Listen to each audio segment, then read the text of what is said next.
It's the cold hard truth.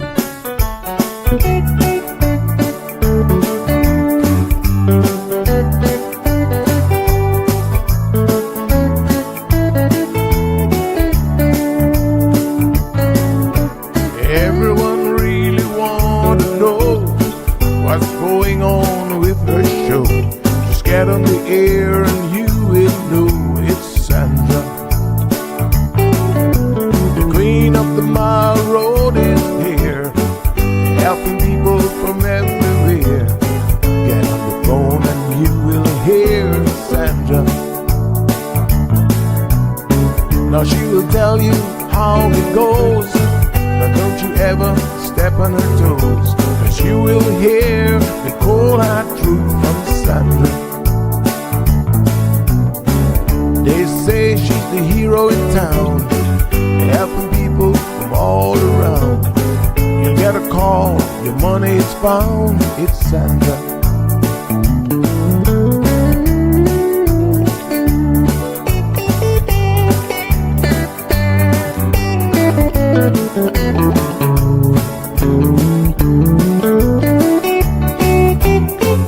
Some will call her late at night just to say that there is a fight, and she will not just leave it alone.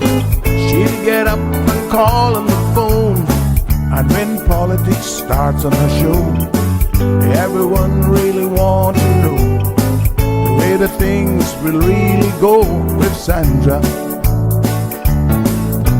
And some will start to criticize, get on the show and tell pure lies, but soon they will realize it's Sandra. And when they start to argue again, she'll pull the heads to the wind, and soon you will be a friend with Sandra. 'Cause every day everyone wanna hear from Sandra. 'Cause every day everyone wanna hear from Sandra. 'Cause every day everyone got to hear from Sandra. 'Cause every day everyone got to hear from Sandra.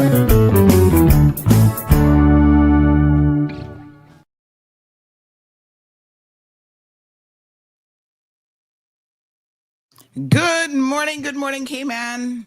Happy Hump Day Wednesday. How is everyone doing this beautiful, and it is gorgeous, Wednesday morning? Hope you guys are doing well. Anybody else has this problem? You wear glasses, and you put them on your head or on your shirt, and then you're like, where are my glasses? I can't find them. Yeah, we're getting to that stage now. Oh my goodness. Hope everybody's having a good week so far. We've got lots to talk about. Today we're going to do some catching up news-wise in terms of what has been going on. Yep. So I trust that you guys are able to read the news even, but I know sometimes it's difficult to read it and to understand it and to process it and all that great stuff. So that's why we like to break it down right here for you. Some people say, I don't even know what's going on unless I listen to the show. And I said, really? You don't know what's going on? They said, nope, because I'm not really reading the newspaper. I might read the headlines, and then that is it. So I'm like, wow, okay, no problem. I'm here for you to break it down. We were going to have some guests this morning, but they've got rescheduled doing something else. This is the good folks over at the Port Authority. So we're trying to reschedule with them because we do have some questions for them, and hopefully they can add some clarity surrounding the new port. So that is where we are with them, and we will wait for them to confirm when they can come back on. And then I will certainly let all of you know so that we could take it from there. Yeah, okay. Let me see here now. I want to just make sure that all of our links are active and working, and that everyone has those links available.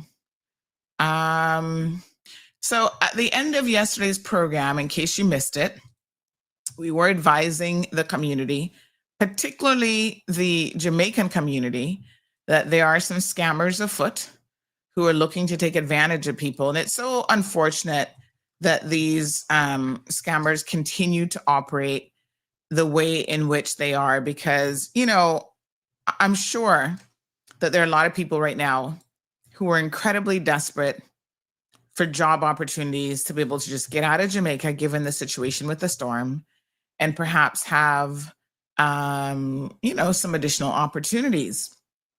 So this situation really breaks my heart, because it looks like these people have been at this a hot minute now. They're using an address out of Orlando. Towards the end of the show, we did do some digging, and we were able to actually ascertain that that is a legitimate address. It's just that it's not an address for this company that claims that they are offering recruitment services for the people of Jamaica. And they specifically list the Grand Hyatt property, which is these people are paying attention. I must tell you, they're watching and paying attention to what's happening in the Cayman Islands, because, of course, they know that that property is coming online, I suppose, sometime the first quarter of next year.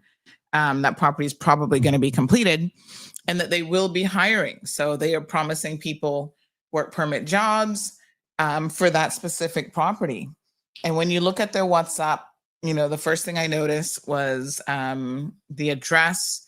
They have a Jamaican contact number and an Orlando address. So I said, let's go have a look at the address to see if we're able to identify if that's even a real address. Well, they're that conniving, they're that cunning, where in fact it is a real address.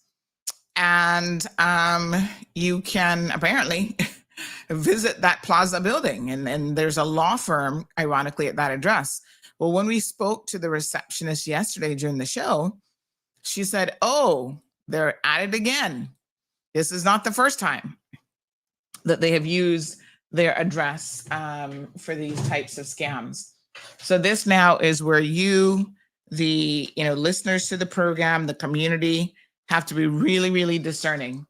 And I do have people all the time who reach out and say to me, hey, Sandy, is this a legitimate ad? And so that's one of the reasons why I try to check these things out, so that I can sufficiently inform you of whether it is or it isn't. So I can tell you that this is definitely not a legitimate ad. And so I'm really begging you guys just to be careful. Because, boy, I tell you what, these people are absolutely ridiculous. Oh, unbelievable. So, yeah, they're looking for a way to separate you from your hard-earned money, as I always say. And it's just, these people obviously have zero conscience, because I don't know who would do this. It's just, these people just don't care. It's all about grabbing some money from some poor unsuspecting people. And of course, I don't want you guys messaging me later on to say, oh no, look at what happened, I lost my money. Because then I'm going to be like, okay. All right. Well, that's one thing. And I suspect there are lots of scams out there that are occurring all the time, unfortunately. So let me just see here. I'm trying to read some fine print, and it's not working out too well for me. Let me use my phone. This is what older folks have to do now. When you have to use fine print and you still can't see what's going on, you magnify it on your phone. Okay.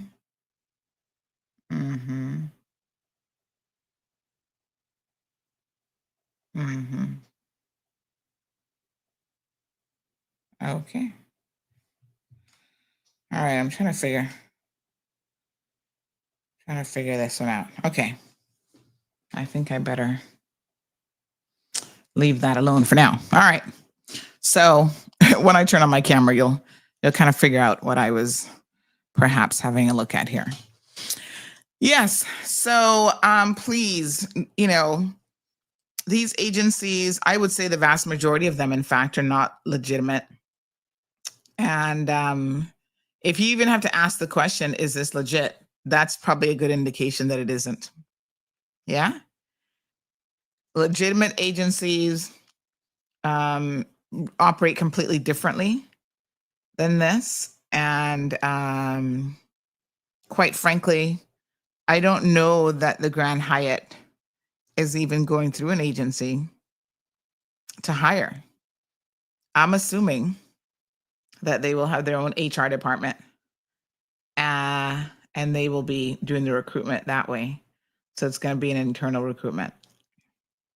I sure hope that they can get it together better than a lot of these other hotels. I'm working on something for you guys. I'm not really ready to speak on this one yet, but there is something happening again. It's actually never stopped from what I understand at Palm Heights. Man, that place, oh my God. That place it really disgusts me when I hear companies who have no regard for their workers, and the workers are being mistreated and abused. And Palm Heights is one of those places. I can say this without fear of contradiction because I have had too many people come to me and talk to me about that place. And, I don't know what the relationship is between the DART organization and the owners of Palm Heights. I mean, obviously they're renting it out. So the DART organization does not run or operate Palm Heights. So I know it's a tenancy type of a situation, but at some point, do you not find it necessary? Like if you rent out a property and your tenants are just hell bent on breaking the law, they're just hell bent on ignoring, all decency when it comes to the legalities of running their operations. At some point, does it not become your responsibility to say, you know what, we're not going to continue this relationship. You got to go. Or either find somebody else to take over the property, or maybe because the DART organization has so many properties of their own, they take it under that umbrella and deal with it accordingly. Like, I really feel that it is at that point. And so I'm getting some more information together, but I'm telling you guys that the staff there are treated horribly. And that might even be an understatement in terms of what is really going on. Let me tell you how bad it is. Last week, what day was that? Might have been Thursday, Wednesday. I had a lunch meeting. I can't remember exactly who that was with. And so, I do school pickup. Marlon does the drop off. I do the pickup. And I wanted to kill a little bit of time. My daughter has some aftercare activities. I think it was Thursday, because she has cooking on Thursdays at her school. And I know how much she enjoys her after school activities. So I don't pick her up early. I let her, because first of all, you're paying for it. So she better be enjoying it, and she better be learning something too. But, you like to have them enjoy whatever you sign them up for. So I thought, oh, okay, it's, 3 something. I have like maybe an hour to kill or so. So I said to myself, all right, I'm going to go to Cayman Bay, and I'm going to sit in one of the nice lounge chairs. Uh-oh, what happened to the radio? No radio? Oh boy, hold on. Give me a second. Let me see if I can get radio back. Tell me when it's back, okay? I'll play some music. That's the only way to get the radio back. So hold on one second. I don't know what happened to the radio. All right, hold on. Dun, dun, dun, dun, dun. Let's play a few commercials, see if that can bring the radio back online. Christmas, the season of love, laughter, and just a little bit of chaos. Sometimes the ham has other plans, and sometimes the road to Christmas cheer feels longer than the 12 days themselves. Was it 3 eggs or 4? Better call Granny, she always knows. But in the rush and the mix-ups, it's easy to forget what matters most. Christmas isn't about perfection, it's about real connection. This Christmas runs on Real Connection, only with Digicel. Christmas, the season of love, laughter, and just a little bit of chaos. Sometimes the ham has other plans, and sometimes the road to Christmas cheer feels longer than the 12 days themselves. Was it 3 eggs or 4? Better call Granny, she always knows. But in the rush and the mix-ups, it's easy to forget what matters most. Christmas isn't about perfection, it's about real connection. This Christmas runs on Real Connection, only with Digicel. Christmas, the season of love, laughter, and just a little bit of chaos. Sometimes the ham has other plans, and sometimes the road to Christmas cheer feels longer than the 12 days themselves. Was it 3 eggs or 4? Better call Granny, she always knows. But in the rush and the mix-ups, it's easy to forget what matters most. Christmas isn't about perfection, it's about real connection. This Christmas runs on Real Connection, only with Digicel. Christmas, the season of love, laughter, and just a little bit of chaos. Sometimes the ham has other plans, and sometimes the road to Christmas cheer feels longer than the 12 days themselves. Was it 3 eggs or 4? Better call Granny, she always knows. But in the rush and the mix-ups, it's easy to forget what matters most. Christmas isn't about perfection, it's about real connection. This Christmas runs on Real Connection, only with Digicel. Christmas, the season of love, laughter, and just a little bit of chaos. Sometimes the ham has other plans, and sometimes the road to Christmas cheer feels longer than the 12 days themselves. Was it 3 eggs or 4? Better call Granny, she always knows. But in the rush and the mix-ups, it's easy to forget what matters most. Christmas isn't about perfection, it's about real connection. This Christmas runs on Real Connection, only with Digicel.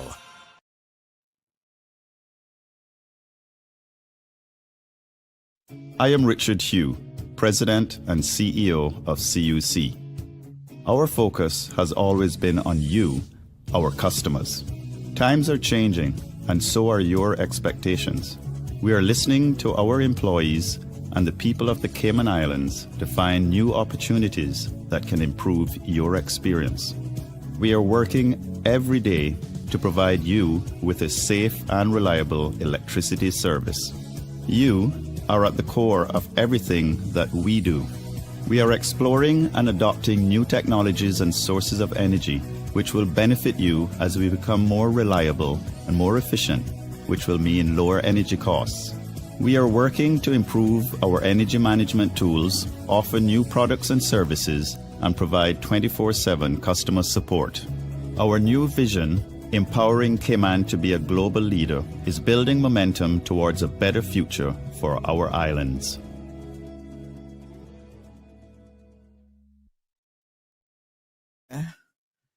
Get the radio situation sorted out. I found out that there's some new rule as it relates to the radio that I was not aware of. So I'm not quite sure what's going on there.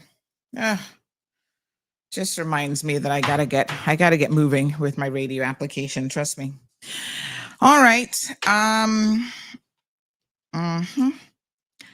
There's nothing like being in control of your own. Ay. Trust and believe.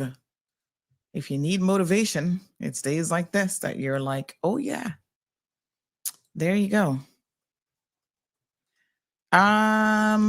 Right. Okay.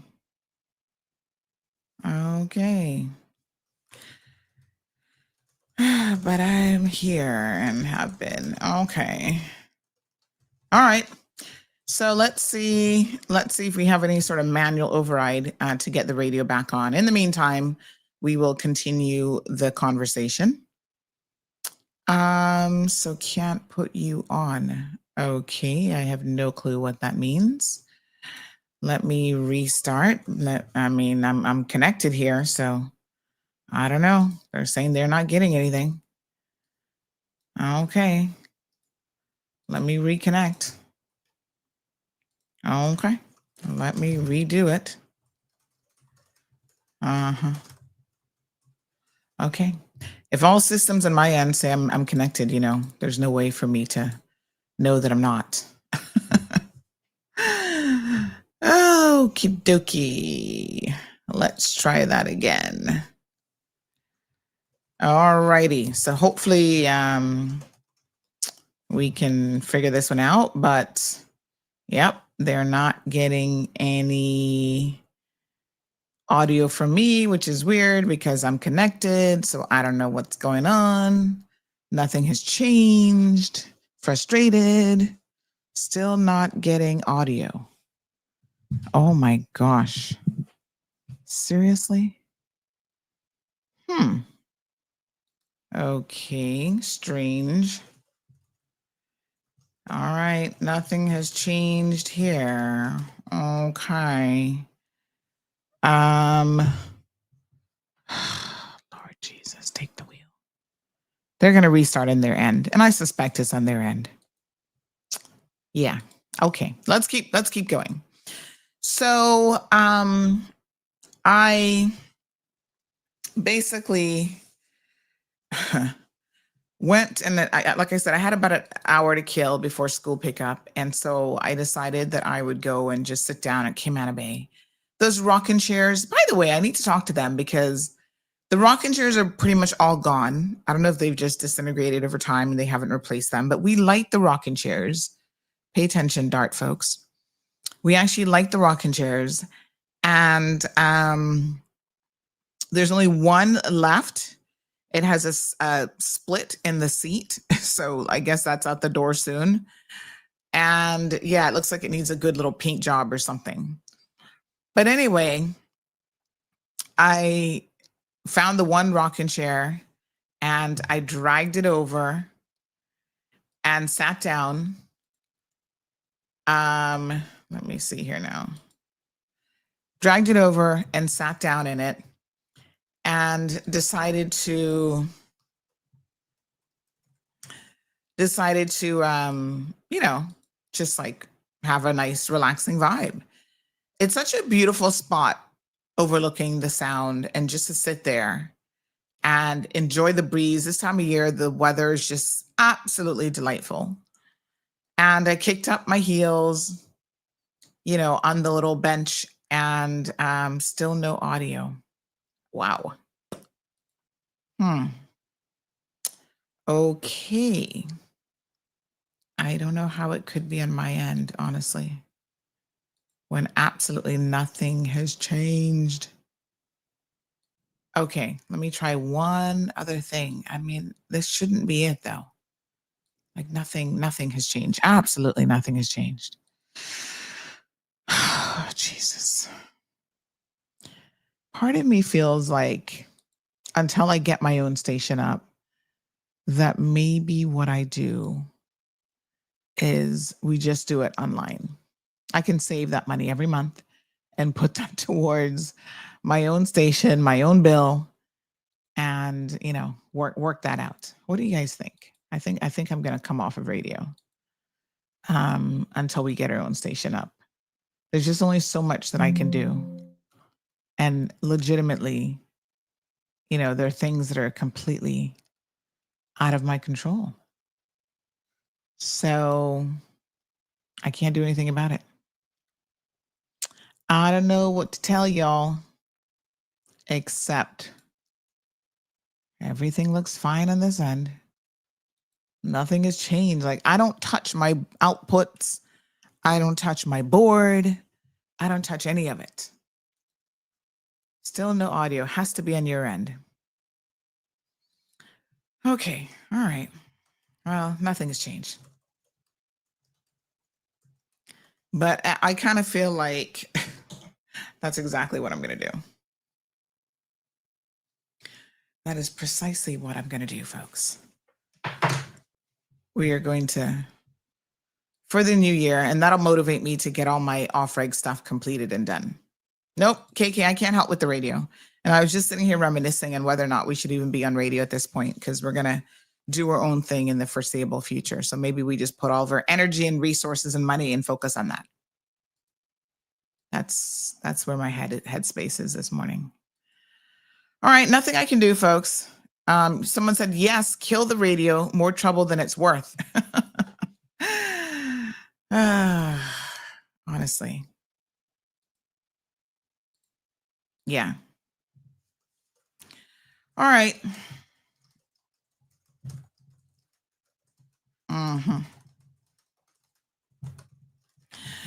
Okay, so anywho,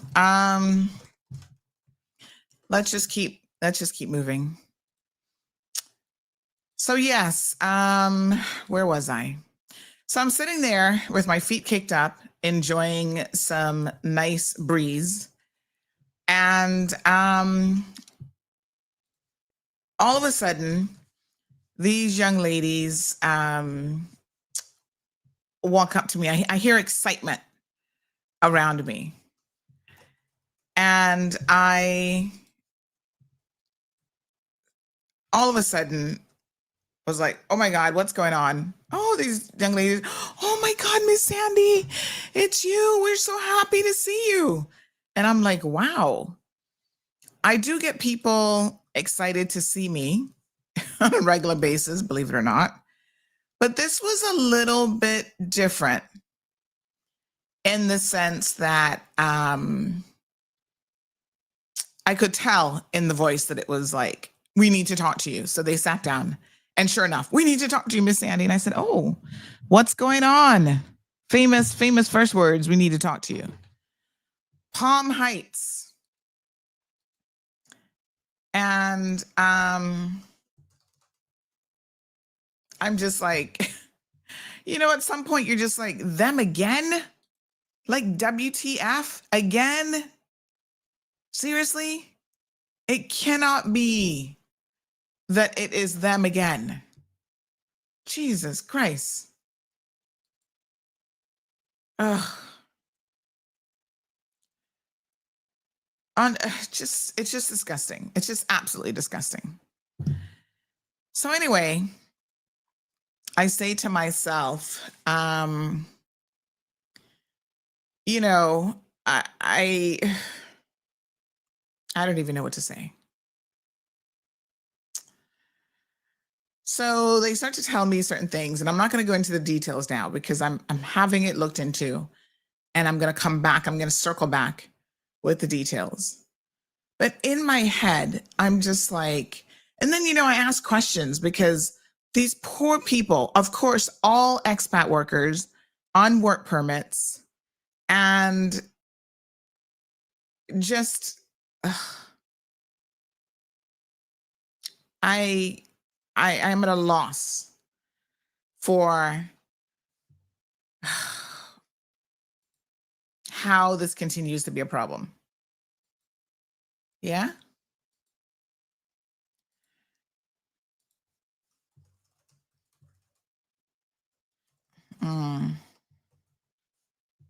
Okay.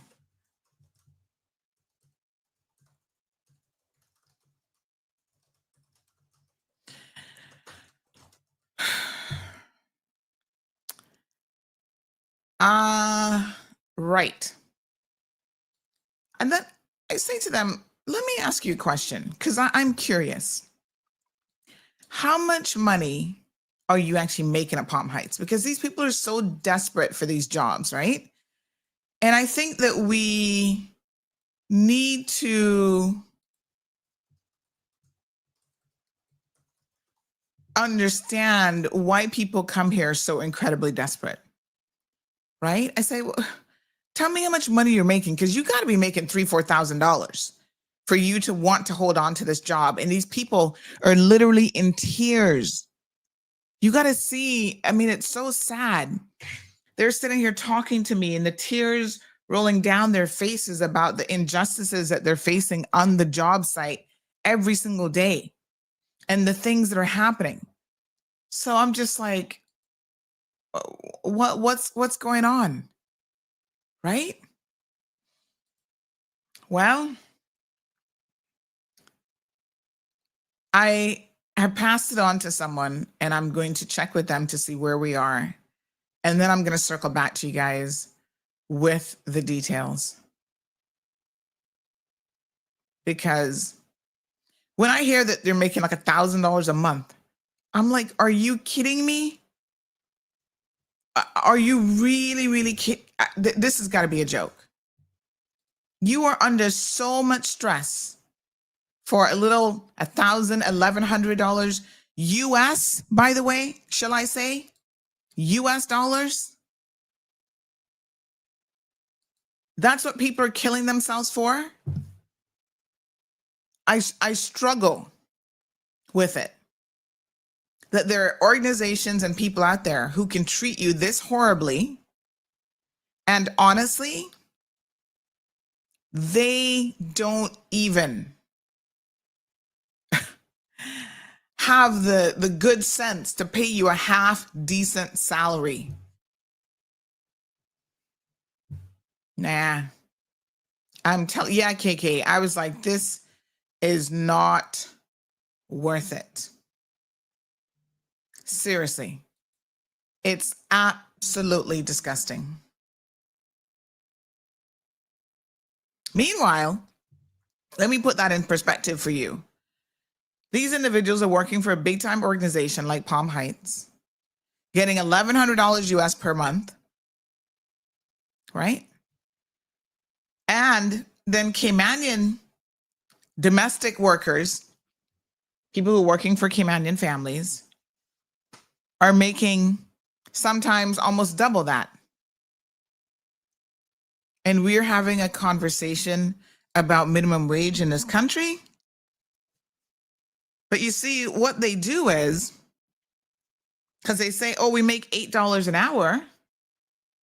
So when that minimum wage kicks in January, $8.50 an hour, they're still going to be making minimum wage. But you know what they're going to do? They're going to reduce their hours. So it's not going to make a difference. They're still going to be making little to nothing. So the company's still going to be paying out the same. Yes, it's $8.50 an hour, but now we're going to cut back the number of hours that people are working. Oh my God.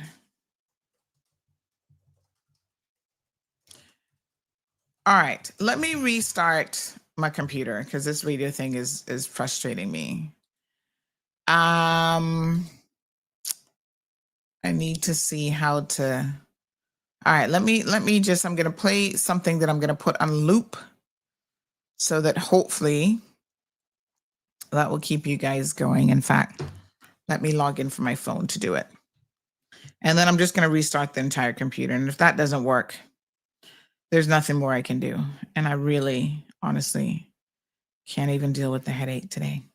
There are just some days I don't have the energy for the headache. You know what I'm saying?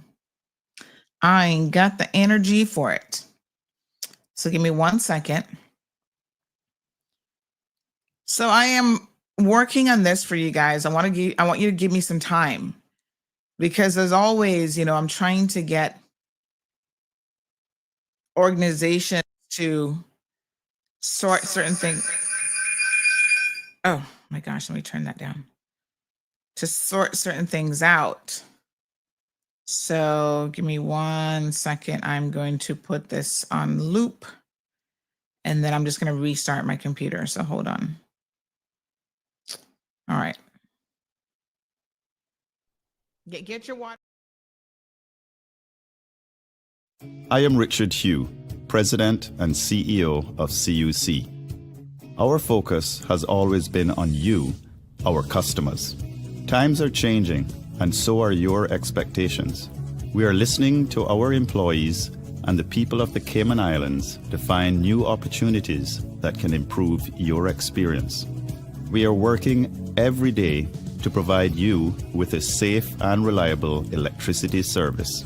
You are at the core of everything that we do. We are exploring and adopting new technologies and sources of energy which will benefit you as we become more reliable and more efficient, which will mean lower energy costs. We are working to improve our energy management tools, offer new products and services, and provide 24/7 customer support. Our new vision, empowering Cayman to be a global leader, is building momentum towards a better future for our islands.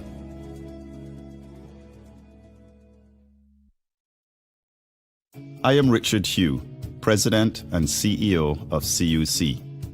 Our focus has always been on you, our customers. Times are changing, and so are your expectations. We are listening to our employees and the people of the Cayman Islands to find new opportunities that can improve your experience. We are working every day to provide you with a safe and reliable electricity service. You are at the core of everything that we do. We are exploring and adopting new technologies and sources of energy which will benefit you as we become more reliable and more efficient, which will mean lower energy costs. We are working to improve our energy management tools, offer new products and services, and provide 24/7 customer support. Our new vision, empowering Cayman to be a global leader, is building momentum towards a better future for our islands.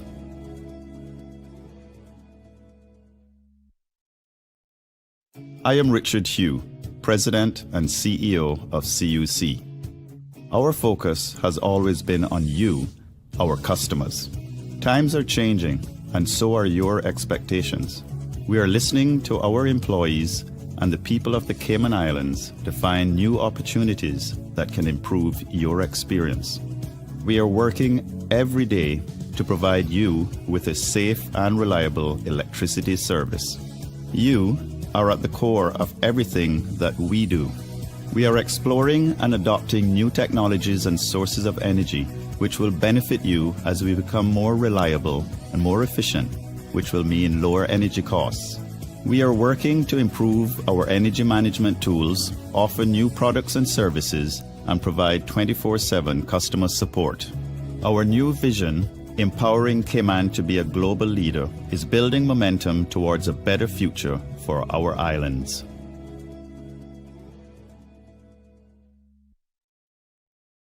I am Richard Hugh, President and CEO of CUC. Our focus has always been on you, our customers. Times are changing, and so are your expectations. We are listening to our employees and the people of the Cayman Islands to find new opportunities that can improve your experience. We are working every day to provide you with a safe and reliable electricity service. You are at the core of everything that we do. We are exploring and adopting new technologies and sources of energy which will benefit you as we become more reliable and more efficient, which will mean lower energy costs. We are working to improve our energy management tools, offer new products and services, and provide 24/7 customer support. Our new vision, empowering Cayman to be a global leader, is building momentum towards a better future for our islands.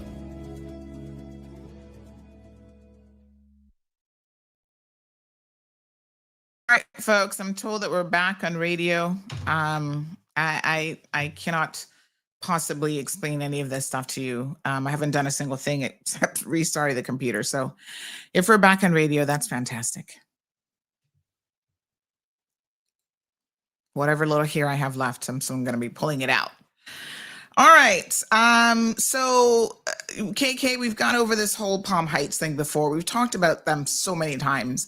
Like, this is why I am legitimately sick and tired of talking about them, because we have talked about them. And I am just convinced that there's some people who are not going to be good employers no matter what you do, because that's just not who they are. And what do we say in this program? When people show you who they are, believe them. You know, it's just ridiculous. These people don't care. How sad is that? They do not care. Somebody says, no, you're not back on radio. I don't know what seriously? I don't know what he's listening to, why he thought we were back on radio. I don't know. I can't be bothered. Don't mention the radio to me again this morning. I just can't even. I can't deal with it. Anyway, we have they just don't care. That's the only logical conclusion I can come to. Because even the management at Palm Heights, if they actually cared, they would, I assure you, they would make some changes like immediately. In terms of like management, they know the managers are there crooking people left, right, and center, and they just don't care. It's as simple as that. And so my question then has to become the property owner, which is the DART organization. They have got to care. DART has a reputation. I mean, not for nothing, but they have a reputation that they need to think about. And their reputation includes, you know, these properties that they own. Everybody knows that's a DART property. Some of you are confused, in fact, thinking that it's DART who manages it when it isn't. They've got an amazing hospitality school. We actually have an interview with that we're going to be playing, where, you know, they're looking for Caymanians in hospitality. They're going out of their way to prove that they're good corporate citizens, which they've been in this community for a really long time. So they've done a lot of amazing things in the community. And I think it's now at the point where, unfortunately, having the owners of Palm Heights, the operators, I should say, of the Palm Heights property continue as they are, is having a negative impact on the DART organization's reputation. So it is very, very unfortunate.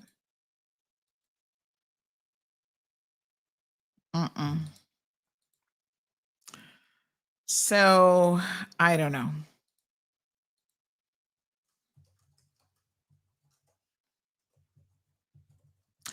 It is what it is. You know? I don't know what to say. So we will continue to monitor the situation with a view to hopefully getting some sort of a resolution in the near future for these workers. I don't think that anyone should be in a situation where they are having to work in this type of condition. Like it's deplorable. So I don't know.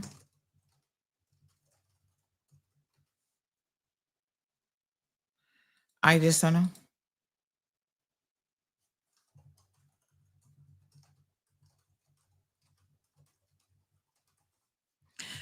I struggle to, let's see, if it's plugged directly into your roadcaster, I don't understand why. Neither do I.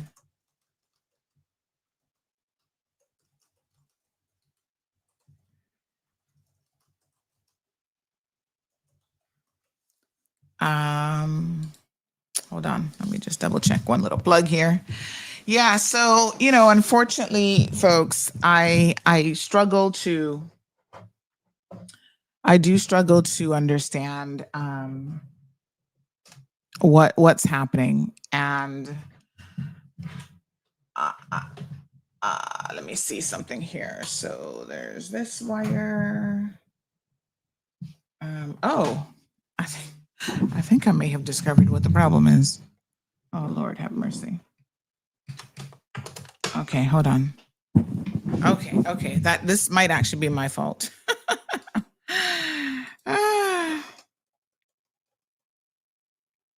Okay, let's try that again. I do see where actually something was unplugged. Oops. Dun, dun, dun.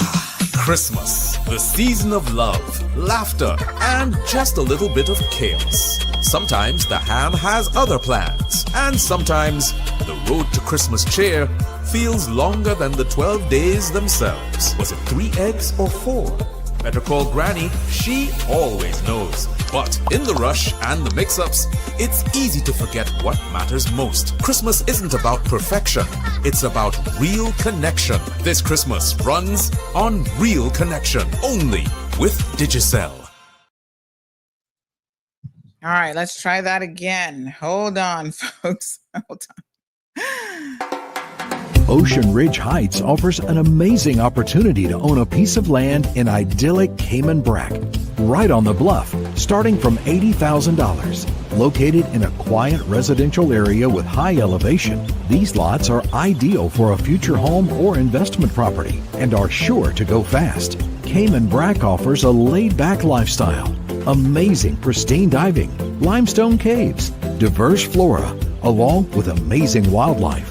Inquire about the owner financing options so that you can secure your piece of paradise today. With only a few lots remaining, these are sure to go before you know it.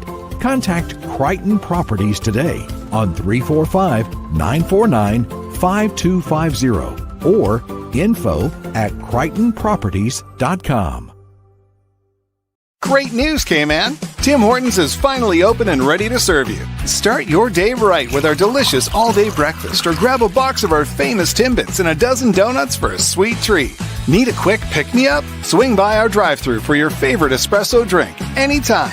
We're open weekdays from 5 a.m. and 6 a.m. on the weekends, closing 9 p.m. and 10 p.m. on Fridays and Saturdays, with 2 entrances at the Shamrock Road Roundabout in Red Bay. It's time for Tim's.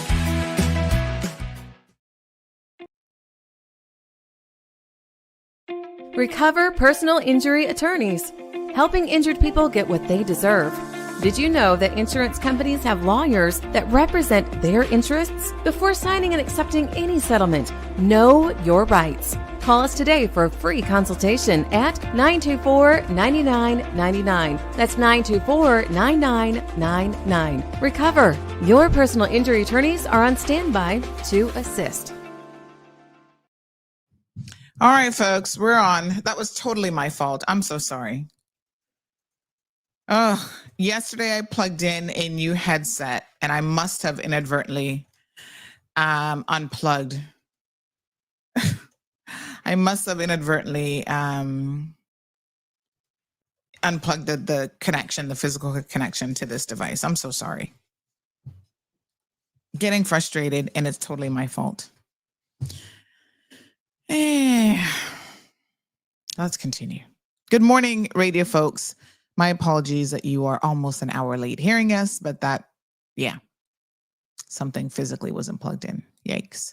So many moving parts. Oh my God. All right, we're back on radio. Hallelujah. Because I'm like, well, I didn't touch anything on the board. What's going on? It wasn't that at all. It was actually a physical. I forget this thing is physically plugged in now. It was not physically plugged in. There you go. Okie dokie. So we were talking about Palm Heights, folks, and what an S show that place is. And it continues to be, and how the workers are living under really, really poor conditions. It's just, I got to tell you, when people come to me and they tell me their stories, don't tell anybody this. I don't want y'all to get too up in your feelings, but I'm actually a real softie in a lot of ways. And I do not like to see people get taken advantage of. Like it emotionally impacts me. And, I immediately go into how can I fix this mode? Sometimes I get angry at what I see happening with these employers, because I think, that could be any of us. Any of us could be in a situation where you're living in somebody else's country. You're working for bare minimum. But on top of that, you're then being abused and mistreated and, yelled at and treated like subhuman. I mean, it's just, it is egregious. And I think that we really need to beef up our labor department and what it is that they do and the powers that they have. Who's in charge of labor? Would that be Michael Miles? Is he in charge of labor? I know he's WRC, but I can't remember if he's labor. But if he is labor and he's listening this morning, who knows if he listens? We just entire government, we have got to do better. We cannot allow people, whether they're Caymanians or foreigners in this country, to be working in places where it is tantamount to slavery, right? And I don't use that term lightly. It's modern day slavery. So yes, they might not be physically beating them, but they're abusing them mentally and psychologically to the point where these people are big adults coming and crying to me about how they are being treated at Palm Heights. It is very, very frustrating. And I am flabbergasted because I know Palm Heights is not the only company, but I'm flabbergasted at the number of times now that I have had to address various complaints and situations at Palm Heights. And when I said to these ladies, I was like, Palm Heights again? They're like, Miss Sandy, nothing changes. All they do is threaten staff that if you go to Mall Road or Mall Road finds out about it, we're going to fire you. And these people are so afraid of losing a job that pays them $1,000 a month that, you know, they will do almost anything. But I can tell you the sense of relief when they saw me was real. You know, they were like, oh my God, we're so happy to see you. I told you guys I had my feet up on the little like ledge there, trying to catch a little north sound breeze. And this lady even like grabbed my feet. Now, you know, for people to grab your feet, that's a very personal part of your body, you know, but that was because I felt like they were just so happy to see me. They're like, oh my God, Miss Sandy, please, please, please help us. I don't know how someone can run and operate a business where they claim that they're trying to, you know, attract the ultra rich and they bring all these celebrities here and whatever, and then they treat their staff subhuman. There is something wrong with the management and the owners at Palm Heights. These people have no heart and soul whatsoever. Because you don't do that.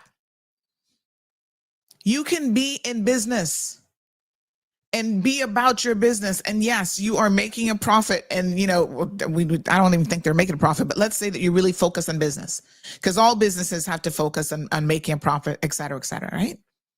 So you can be a business person. And that does not mean that when you have people working for you, that you take advantage of them. You see, that is the distinction that people like the owners and managers at Palm Heights don't seem to get. And they've had so many infractions that I think that what not WRC, but labor, DLP needs to have the power to go in there. And I'm sure it's probably in the law, but they're just not doing it. They need to have the power to go into an entity and just shut them down. You know what? You can't operate for the next month to 2 months. Now, this sounds really, really draconian, right? And ordinarily, I would not be the kind of person, as a business owner myself, I would not be the kind of person that is advocating for a business to be shut down. But when you are operating a business like how Palm Heights, since their inception has been operating, I think it is time that the labor minister gives DLP the power to shut them down. We're not a communist country. This is not stuff that we like to do. But how else are you going to get through to these people? They're taking this whole thing for a joke, right? So they know that they have done so many things in the past. They've had planning infractions. They have put up stuff that, you know, they did not even have permission to do. Structures. So planning had to go in there, take this structure down. They don't care. And when you see an organization like this who doesn't care about our planning laws, who don't care about our immigration laws, who don't care about our basic labor laws. It is time for you to send them a straight up message like, you know what? No, no, no, no, no. We're not going to play this game with you. We have the power in the law, and I hope to God it's in the law, to shut you down until you really either reorganize yourself or you stay permanently closed. Do it. Hit them where it matters. Because if you don't hit them where it matters, these people at Palm Heights, they will continue to skirt around the law and to play games with people's lives. And I'm telling you, we got to stop this foolishness. It has got to stop.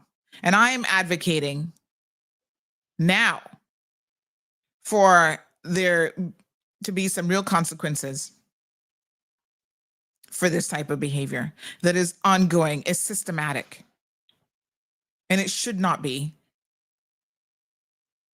So, I'm looking at these ladies, I'm thinking, go find yourselves another job, but I also recognize that it's not that easy. It's easy for me to say that, but it's not that easy for people to be able to do that. And so this is the difficulty, right? And this is why my message to the DART organization is, come on. I know that you guys care about your reputation, but the owners of Palm Heights clearly don't even care about the DART organization's reputation, but I know that they do. And so, because they at least care about their reputation, my position is, why not you guys do something about this? Maybe it's just time that you take this into your own hands, right? You try to control this, because this is completely out of control. So that's where I'm at. I'm trying to see if anybody else cares and if anybody else is paying attention to what is happening to Palm Heights, other than Palm Heights themselves, because they have proven time and time again that they simply don't care. Very, very sad. But we're going to get there, because I fully intend to keep the pressure on. Because quite frankly, this is one of those situations where right is right and wrong is wrong. And I can't continue to, do you guys know what it is to have an adult come crying to you over how they're being treated at work? That nobody has died, right? This isn't a family situation where anyone has died. This is actually where,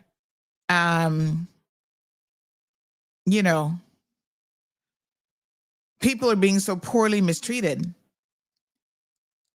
that they've just had enough. Like the only emotion they have left is tears. And I don't like this. I really, really, really do not like how these people are being treated. And it's wrong. It's wrong on all levels.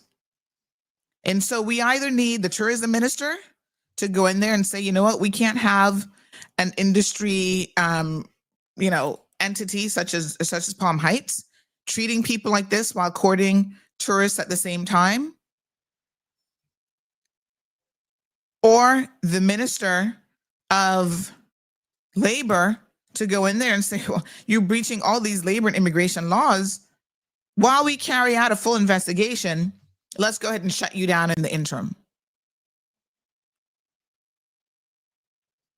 You see, nobody wants to do this, because at the end of the day, I agree that this is quite a significant measure that would be taken. And it looks bad, right? The fact that this has to even be considered at all.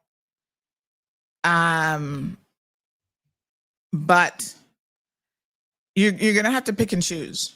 You either force their hand to do the right thing or to shut down, because maybe the right thing for them is to actually shut down. Or you say to them, we're going to shut you down. I'm just saying. Enough is enough. I don't, how do you get in business here in this country and you do the things that these people are doing continually? This is what I do not understand. And because they're a company, because they're an organization, because they're an entity, there are no real repercussions for their behavior. No, this cannot be the case. All right, I'm going to continue to keep an eye on this situation because something has got to be done. And the sad thing about it is that it's not one or two people that are being treated in this manner. It's a lot of the staff members, and they are willing to sit down and talk. They are afraid because they don't want to lose their jobs, but they're still willing to sit down and talk to anyone who would really listen to them. When they go, for example, to WORC and they say, this is what's happening, WORC says, well, and from a legal perspective, I get it. We can't take a statement from you about this, although you might have some additional evidence.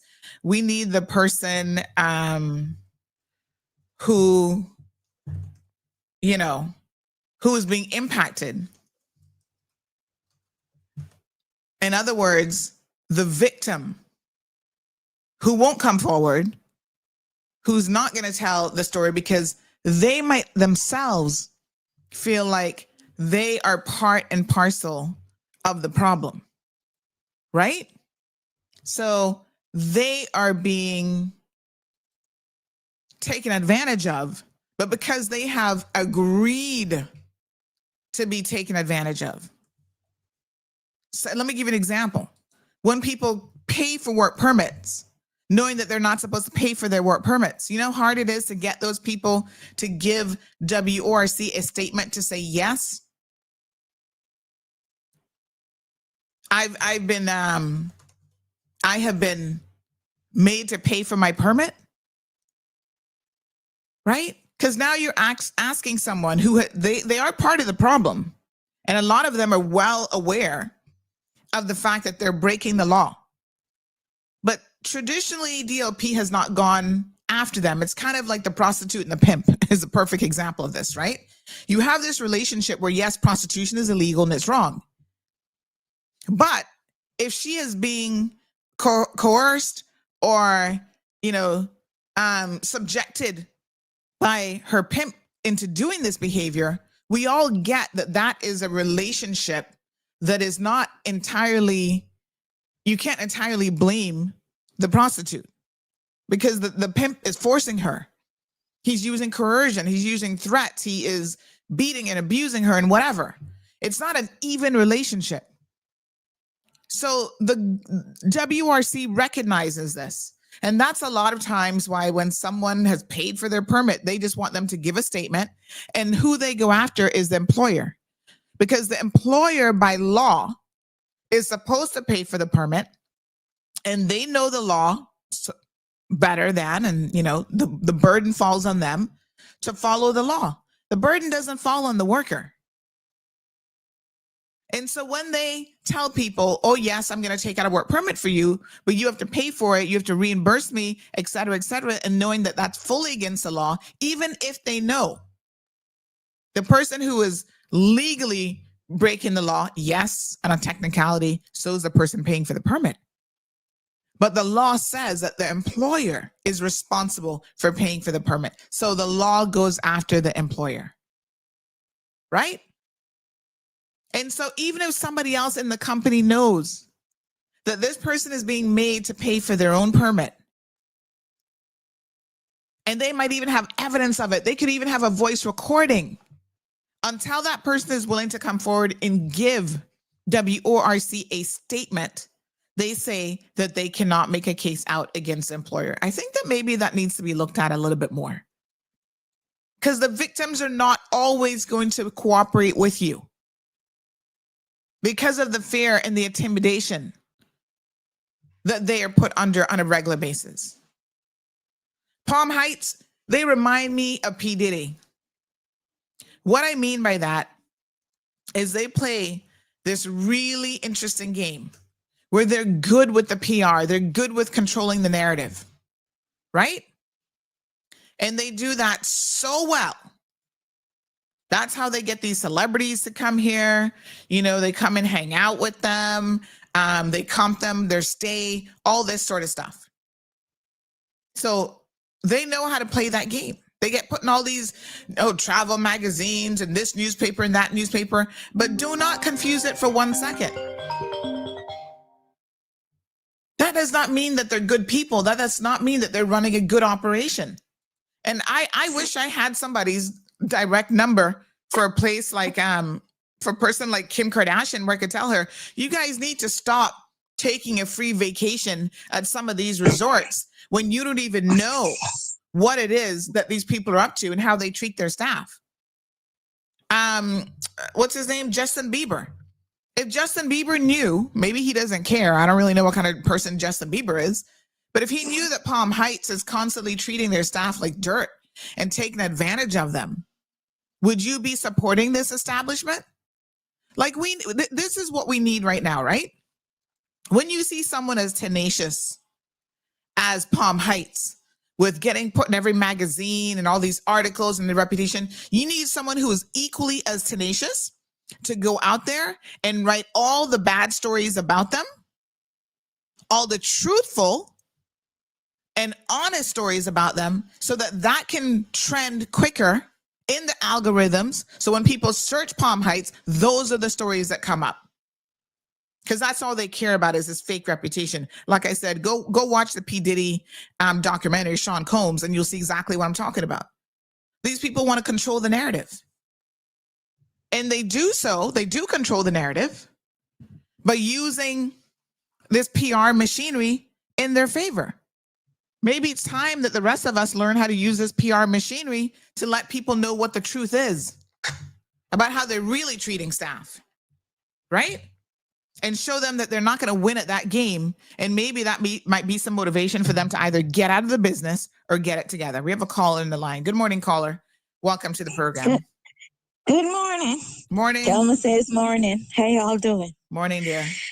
Yeah, it's a very nerve-wracking situation with that Palm Heights. I mean, the stuff that is coming out of there. And we have a trade and business licensing board who should be the ones that are stripping them of their licenses. They should be called in. The board has that power to call it. They did it to me, Sandra. Call up the board. This woman, Miss Story, and a Burke, and another, and that Barnes boy, Brian Barnes, all called me up, and they had this voice not video, was it? I don't remember what it was, if it was by video or what the hell. Called me up. They have that power. They can call you up and question all activities going on in your business. No, the power is there. No, I'm not talking about calling you up, Carrie. I'm saying maybe it's time that they start to shut some people down. Well, that too. If they're not satisfied with what they're doing out here and the public is complaining, then they have that power, as well as the Department of Labor and Pensions. They have the power to show up at your business, and they don't have to give you one notice of warning, and they have the power to walk in, look at employee records, look at everything you have operating there with respect to your staff.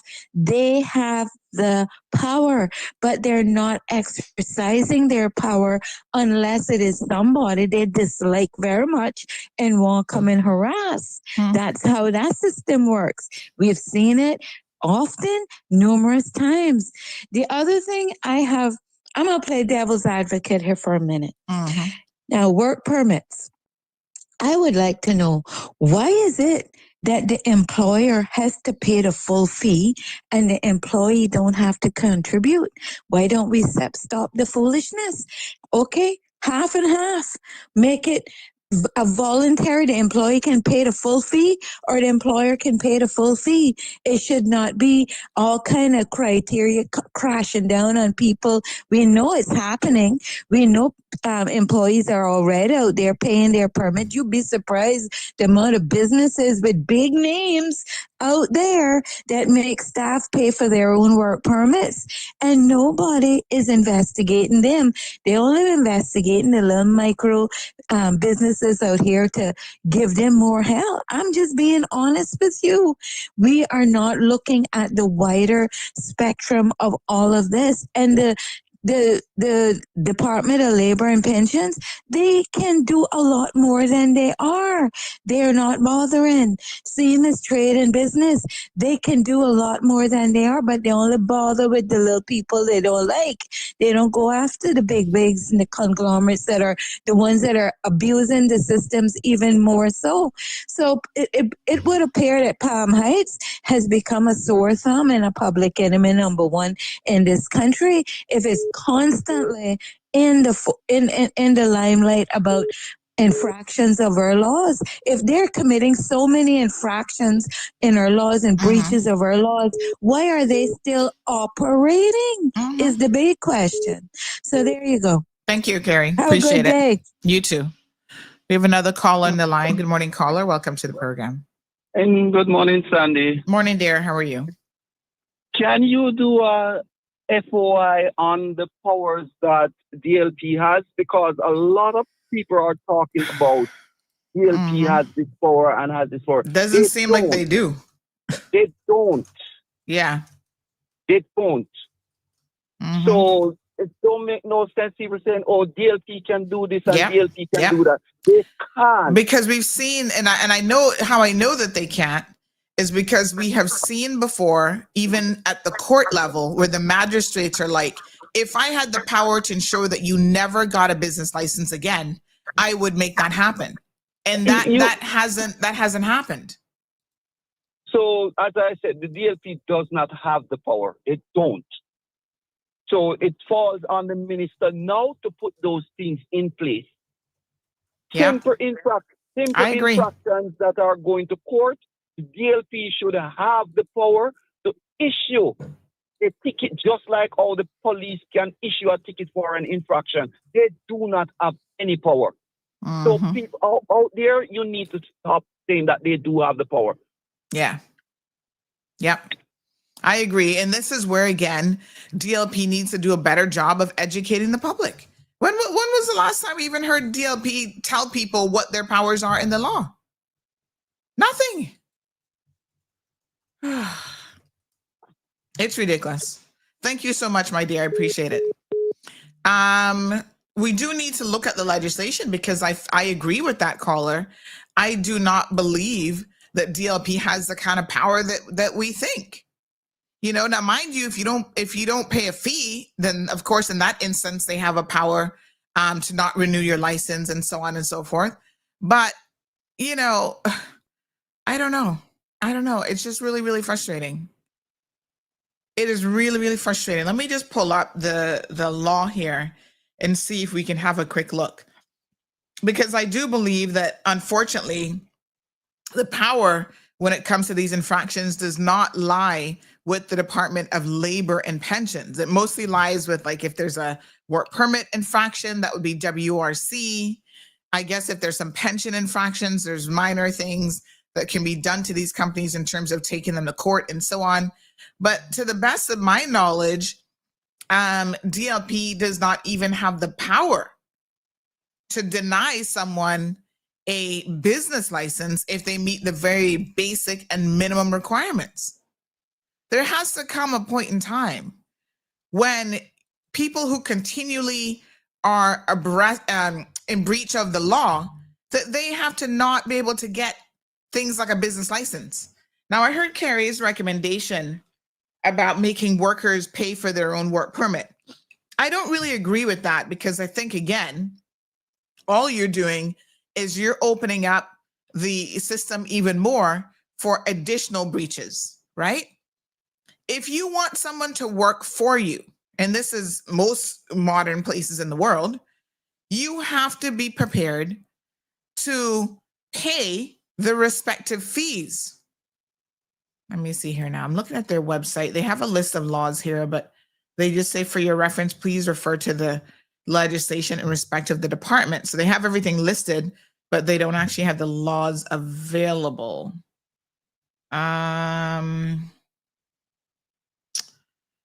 It's not DLP that I should be looking at. It's the trade and business licensing. Yes, hold on one second. DCI, wrong website. Let's go here and look at their legislation. But yes, I mean, quite frankly, what you see happening is in situations like that. And I agree, if you want a worker and someone to come work for you, it is your responsibility to pay the associated fees getting them there. Now, of course, you're not paying for their, there's still fees that they have to pay. So they have to pay their ticket. There's no legal obligation on you to have to pay their ticket or their transportation to be able to get to you. But when it comes to the paperwork, I think the right thing to do is to allow the employer to continue to pay the work permit fees. That burden is on the employer. It's called the cost of doing business. And if you want to get into a business, you have to know, right, I'm going to need workers. I'm going to need employees. I have to pay their work permits. I have to pay their pension. I have to pay part of their pension, part of their insurance. And if you cannot do that, then don't get into business. Or don't get into a business, certainly, that you require or you need for need them to pay half of their work permit fees. That means that you simply don't have the money or you don't want to spend the money. So I don't agree with allowing workers to be paying any of that. I think the businesses know what they need in terms of, operations wise. And if they need work permits and they want to continue to operate and be in business, then they pay the full fee. Don't put that on the, like we said, we know it's happening anyway, but do not put that burden on the worker. That's against the law. If it's happening now and it's against the law and we go ahead and we legalize it, what kind of message does that even send to people? So we have the Trade and Business Licensing Amendment Schedule. Let me just have a look here. The Trade and Business Licensing Amendment Law 2018. Let's have a look at this legislation. Because again, I suspect that there's no real teeth or power in this law. Let me just do this.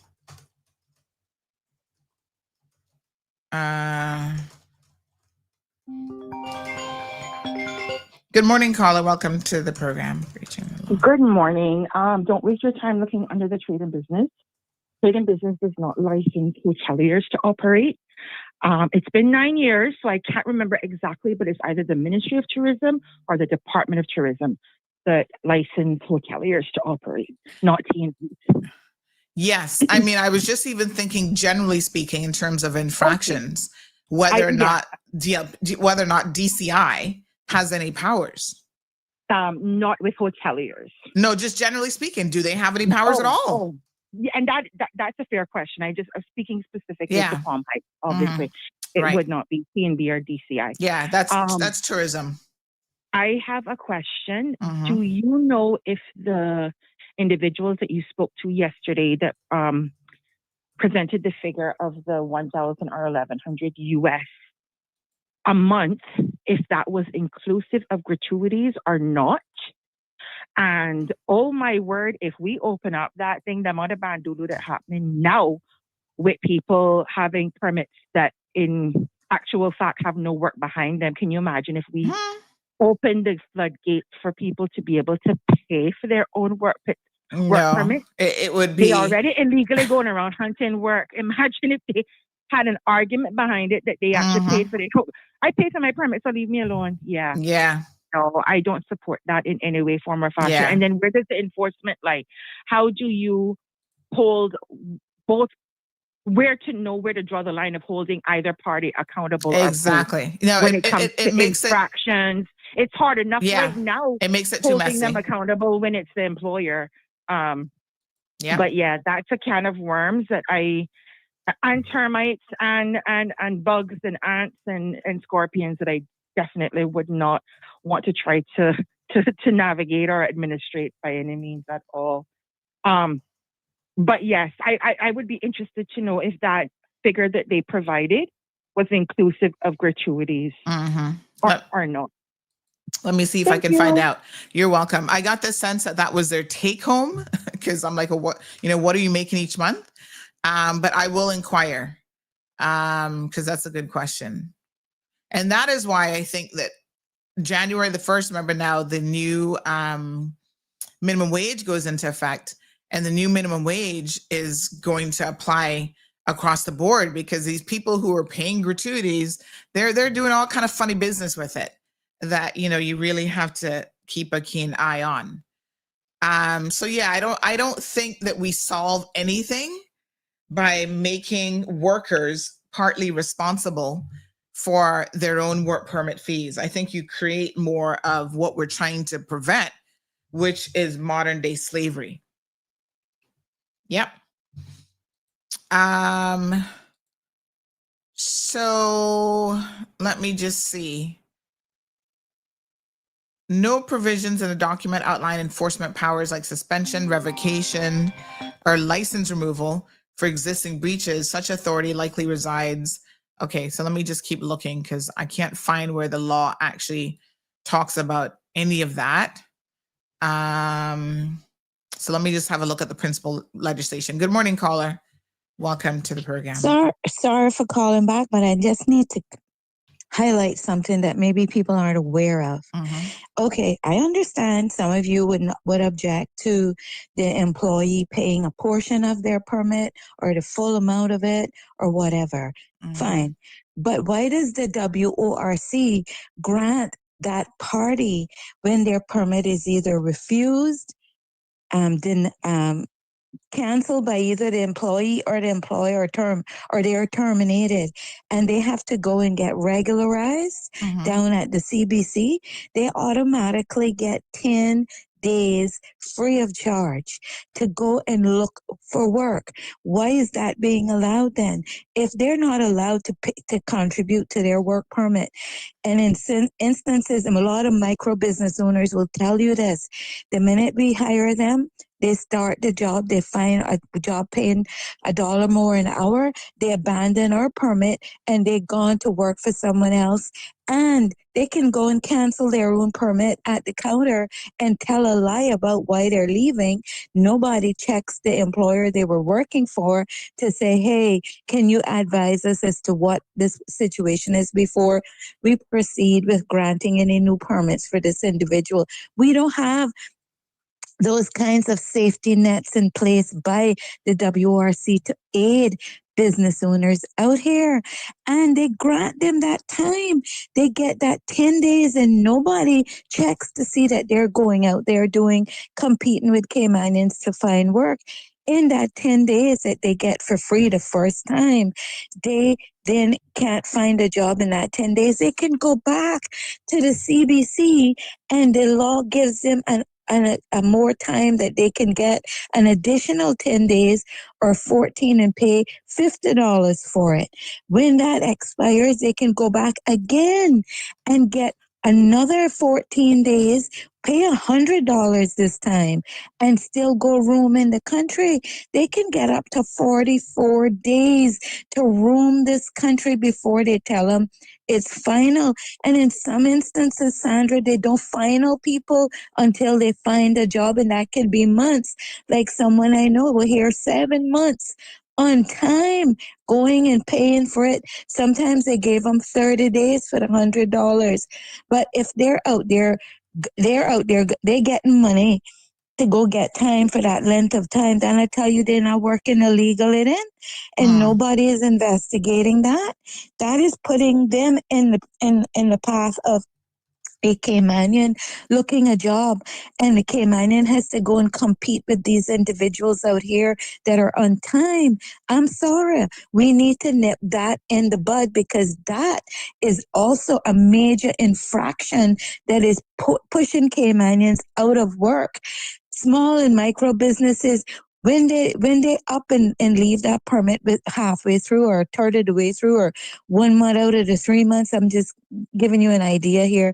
Nobody's refunding the other 2 months difference back to the business.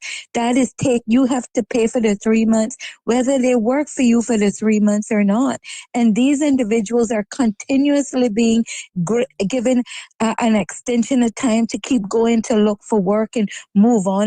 Because when they walk off your job, go cancel their permit, they get the 10 days.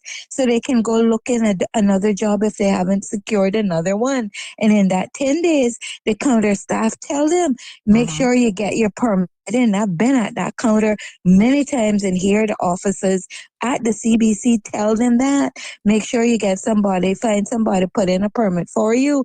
And I even got that recorded at sometimes as well, because plenty of times I had my thing recording and I would go up in there for the mere fact that they tell you lies, some of the counter staff, not all. And you have to have a record of what they told you. And I'm like, my goodness, they're encouraging people to go and compete with our people out there for work. And they're awarding them 10 days of time for free. The first one to go out and roam the country and look work, compete with our people. It doesn't matter what level of the job you're in, what category you're looking work in, you're allowed to go and compete. And that is not fair to Caymanians out here. It's absolutely not. Thank you so much, Carrie. I really appreciate that. And I think the issue is there are undoubtedly loopholes in the legislation currently. And this particular one is going to be partially, if not completely closed by the fact that, and thank you, caller, for reminding us that one of the new proposals that will likely pass is that a person will not be in a position to switch jobs for 2 years. Now, here's the problem, right? I mean, I think you have to look at this from both sides. If you have a situation where, for example, an employee is being abused, you can't force someone to stay in a job for 2 years if they are being abused, right? That should not be the case. That would be, again, forced labor, forced slavery. And maybe there are some employees who are taking advantage of it. I mean, yes, there are people who come here, they'll take a menial job, but they just want to get a foot in the door, because these people are highly qualified individuals. And this is where employers need to pay attention. If someone has a bachelor's degree and all of these qualifications and they want to come and work in your store as a minimum wage, now it's going to be $8.50 an hour sales clerk position, doesn't that raise some red flags for you? I mean, they want to come and clean toilets, but yet they have a friggin' master's degree in accounting all the way from the Philippines. That person is not going to sit here and be cleaning your toilets no matter how much you pay them as a permanent long-term position. So the employers, I think, need to exercise a little bit of common sense as well. At some point, that individual is going to be like, listen, I'm going to get a job in my field, my area of expertise. Now, unless they're lying to you in their qualifications, which you should be asking them to provide any evidence to support the application. And maybe this is now where WRC even needs to start turning down some applications. Like, no, this foreign national is overqualified for this job, because they know that they're going to come here and it's going to create a job hopping situation. So the proposals, one of the things with the new proposal is that they are trying to, let me see. They are trying to curtail the actual number of people who can actually do this. And I think that that's an important thing to try to do. Morning, Jerry. Jerry says that Caymanian would be told that they're overqualified. Well, we need to start telling expat workers that as well. We need to say, for this work permit that you're applying for, no, honey child, you're overqualified. So let me just, somebody says that for the trade and business licensing law, page 10 and 11 speaks about the powers of the board and trade officers. So they do have different powers, I think, than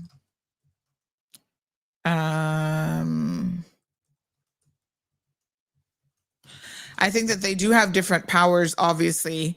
And the real issue here is that trade and business licensing, which falls under DCI, Department of Commerce and Investment, they don't have the powers that people think of, like canceling licenses, revoking licenses, and stuff like that. Because we've actually seen that guy, Garfield Rob, when he was out there scamming people, one of his victims actually went to DCI, showed all the evidence that they had, and said, listen, how is it that this man is getting a business license? And DLP was like, well, we can't deny him a business license. I mean, in that case, his wife was the one who was actually putting in the business license, and he was operating. But you see, all these things we need a little bit more tightening of the legislation. So take, for example, this other scammer who I'm now hearing that the police have just arrested, Davian White. How can Davian be operating this company? What's the name of it? One Stop Shop or whatever the heck it's called, where he's selling cars and whatever, right? The trade and business license is in his mother's name, but yet he's the one who's basically out there operating the business. That kind of thing has to stop, right? He's married to Caymanian, so I guess from that perspective, he could use his Caymanian spouse to go out there and do business. Why is his mother the one who has the business license? And yet she is not the one who's really operating the business. He is. It creates too many opportunities for abuses, right? Let's talk about another situation. Remember Reynolds Entertainment, the company who came and put on that last concert? By the way, they have another concert that they have advertised that they're going to be promoting here in the Cayman Islands. We'll get to that. Right? I put in an FOI on Reynolds Entertainment because I still have questions, and unfortunately, WRC was not particularly helpful in telling me who took out these work permits. How did this happen? Let me just see if I can actually. I do need to get back to them on this now that I'm remembering this. Give me 1 second. Yes. Yeah, because I want to know who, how did they get work permits for these workers, or did they not take any out at all? Which may assist you with fulfilling. I'm sending them documents to say this may assist you with fulfilling my FOI requests. This is why I don't fool with FOI. By and large, it's a complete waste of time. Because you have to sometimes feed them everything, and by the time you've done that, you've got everything that you need. Good Lord. But here we go. I do have one from the Ministry of Youth, Sports and Heritage that was particularly helpful. So remember the Caymanian fellow there, DJ, what's his name? DJ, give me 1 second here. What is his name again? DJ, I can't remember. Jazz Jeff, what was his name? Hold on. Reynolds Entertainment. Give me 1 second. I gotta go look up the story to remember his name. So he was claiming that he only had Frost. Thank you. He was claiming that he only had a business license for, that they were only using his mobile liquor license. Remember this whole story? And thank you so much, young lady, for DJ Frost. Yeah. And he didn't know anything about it, and this and that, and blah, blah, blah, blah, blah. One pile of ridiculousness, right? So what we do know is Mr. Vernon is his proper name. He actually is one of the principals as listed in correspondence. So now I have email correspondence about this event. I have a letter for Cayman Fiesta, Soca Oasis weekend team. And this young man, Vernon, is copied DJ Frost345 at gmail.com. Yes, he is Fross, F-R-O-S-S. He is listed on here along with Reynolds Entertainment Agency as being one of the principals. And they actually did a proposal to the department, the ministry, my apologies, of youth, sports, culture, and heritage, where he has himself listed Edric O'Neill Vernon as principal.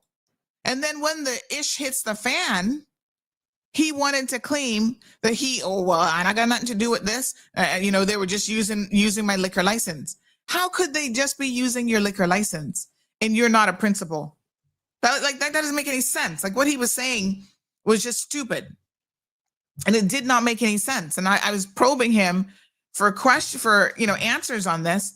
And of course, he was feigning ignorance. Oh, well, I don't know. I don't know. That got nothing to do with me. I just had the liquor license and they only wanted to use my liquor license. Like, really, dude? But now that I have documentation demonstrating that you guys actually sent a proper proposal to the government of the Cayman Islands, and it has Tamika Reynolds listed as principal, and it has Edric O'Neill Vernon listed first as principal, that means that you were equal partners in this. So you can't now come back and claim that you don't know anything about this. Like, seriously. No. That's not how that works. You knew about the situation. Remember when we reported on it, he says, oh, biggest mistake of your career. Again, we have the evidence. People think we're stupid.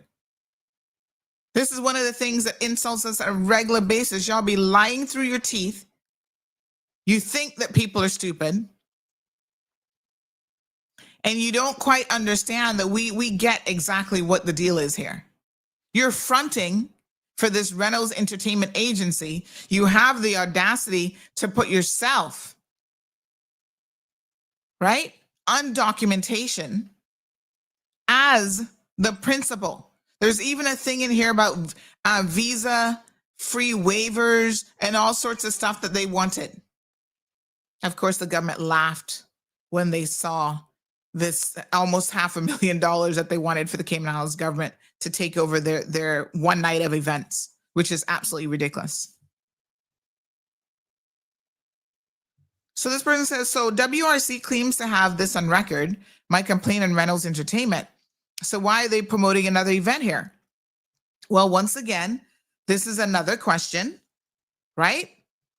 They can promote an event here, not even have a single work permit approved as yet. They don't even know if they're going to be getting a work permit. And yet there's nothing in law that stops them from promoting this event. I know one thing. Any of you who are stupid enough to go and buy a single ticket from this Reynolds Entertainment, do not call me when they screw up again, when they don't pay the artist and all this other stuff. Don't pick up the phone and call CMR, because y'all really got to help yourselves. You've got to exercise some common sense.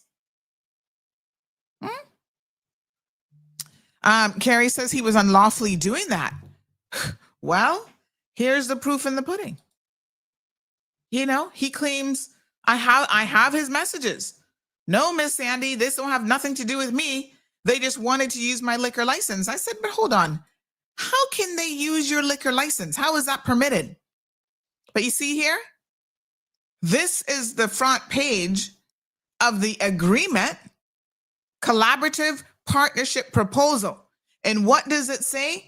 Edric O'Neill Vernon, principal. Y'all see it right there in black and white.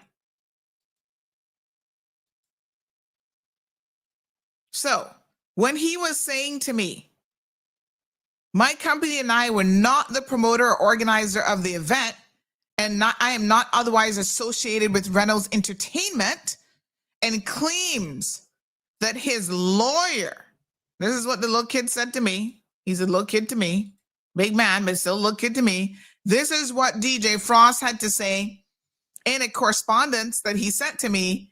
And now we know that this is a bold-faced lie, because you can't have it both ways. You cannot, on the one hand, send out this correspondence claiming that my company and I were not the promoter organizer of the event, and I'm not otherwise associated with Reynolds Entertainment Agency, and then look at this kaboom. You show up on here as a principal on an agreement with this company where you're trying to get government to pay to take over your event. How is that possible? And you sign it for PAE/REA. Come again. Collaborative partnership proposal. But then you claim that you didn't have anything to do with this company. Come on, DJ Frost. What's going on here?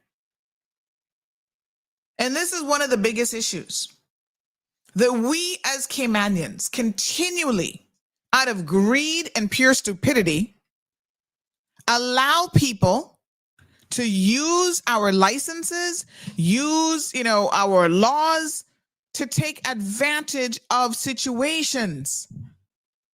You don't think that this man did not know that he was fronting for Reynolds Entertainment? Of course he did. Of course he knew.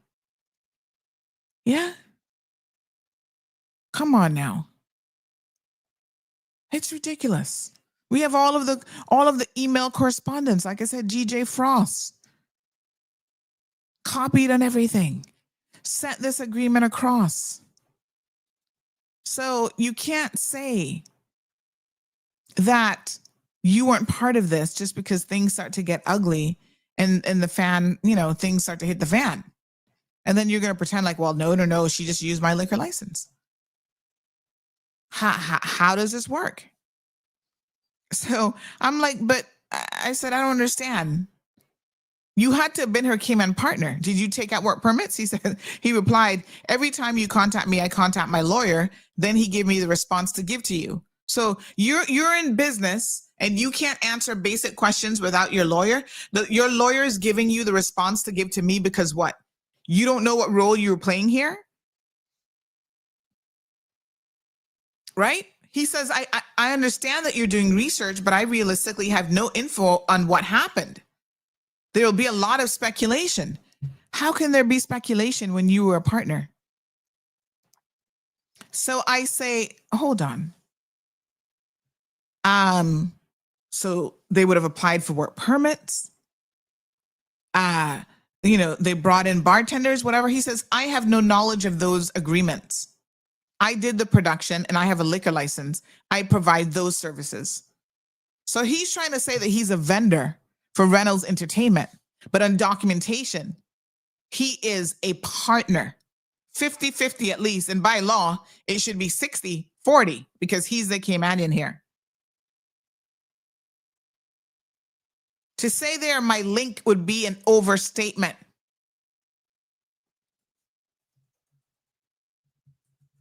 Right? That's what he said. To say that there my link would be an overstatement. Really? Well, I beg to differ because we have the documentation to show. That's not an overstatement at all. Not only are they your link, that would not be an overstatement. That would be a factual statement of exactly what has occurred. You were business partners. You were looking to milk the government out of $500,000. And now it's an overstatement? Well, that's rich. Carrie says he knew that he was fronting or just the stupidest business person. No, it's called fronting. Yep. So this person says, call it what it is. We allow people to W us out. Fill in the blank. Can't say it till 9:30. But yeah, that's pretty much what it is. So in relation to the question about gratuities, the person says, yes, that includes gratuities. You can imagine. YouTuber says, of course he knew. I'm almost certain this wasn't his first deal of that nature. Of course not. We even have his signature line just for completeness. He actually signed the documentation. There it is. So, when stuff happens, he wants to distance himself from it. He wants to lie about the situation. And I'm just like, well, this is easy.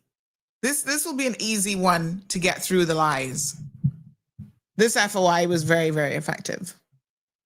I don't know who DJ Frost thinks he's fooling, but there it is in black and white right there. Partner, principal, signs it as principal. What a mess. Good morning, Lady D. The real Michelle says, it looks like someone got caught with his pants down. You think? Not bright. And this is what people do. Carrie says, why MP Isaac doesn't report this fronting contract to the authorities? Well, I don't know whether he did or not. So, I can't make that assumption. But he doesn't know the nature of the relationship. In fact, I think that none of them knew until we started to do the expose and what happened, what had really gone down and what a disastrous event this was. And what I can tell you is the young lady, remember the young lady that we called? She was so nice and so friendly. She was the booking agent or working with the team for, oh Lord, what's his name again? Hold on, let me tell you. Let me look at the article and it'll refresh my memory. This was the big headliner, the American guy. His name is Rick Ross. She's from the Caribbean and she was really, really nice about the whole thing. But I can tell you that, y'all know Auntie got her sources. She was just being nice because, as she said, she's worked with Reynolds Entertainment. So she was honest that, they could have done things better and whatever. But there was things that she didn't say, that I knew. For example, Rick Ross, like I said, here on island, Reynolds Entertainment were not even the ones who went and sorted out his hotel situation. Somebody else went and put down a credit card because their credit card wasn't working to ensure that could be booked. Another young lady who works in the whole promotion area. So it's a lot. Yeah. It really, really is a lot. So it's like, really?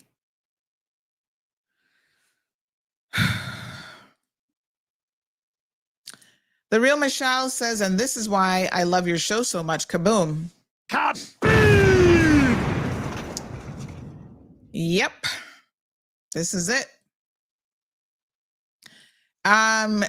Carrie says they're using staffing agents to staff the event. It's illegal to do so. Well, what my sources said, and this is why I need now for WORC to get me the information I requested by way of FOI, because they look like they're a little bit lost over there. What my sources actually said is that what they did was everyone was brought in from the bartenders straight down. So here you are hosting an event in the Cayman Islands. And what is so rich about this is that he actually, in the proposal, they claim like, oh, this is going to bring in, $500,000 in tourism revenue to the Cayman Islands. They make these kind of ridiculous arguments, right?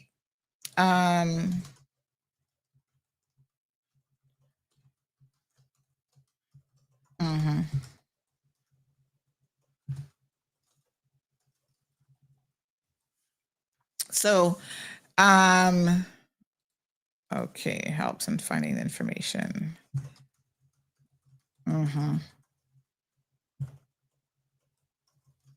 Okay, so what they actually do is they're making this argument like, oh, this is going to help tourism so much, and this is a great event, blah, blah, blah, blah, blah. That's a bunch of BS. That's foolishness. Because you bring in staff. You don't even try to hire locally. There's lots of Caymanians who could have worked that event, or even Jamaicans with married to a Caymanian, so they don't have any legal restrictions and perhaps working an event like this. There were lots of people available to work that event. Yeah. And they would have been more than able to do so. And what do they do instead? Party Animals Entertainment, it says here, in association with. So once again, he is confirming the nature of his relationship. And the nature of his relationship is that he is a partner with Reynolds Entertainment. All right, someone is calling. They lost their wallet with important cards. A gentleman, I can't even make out the name, something Omar Orlando Brown has lost his wallets with some important cards in it. So if you find a wallet, please reach out to Omar Brown.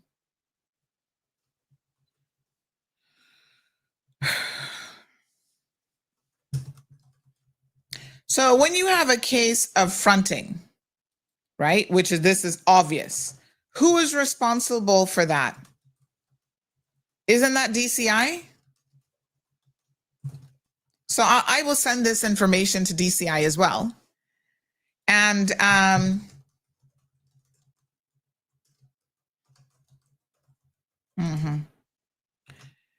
because honestly, let me just.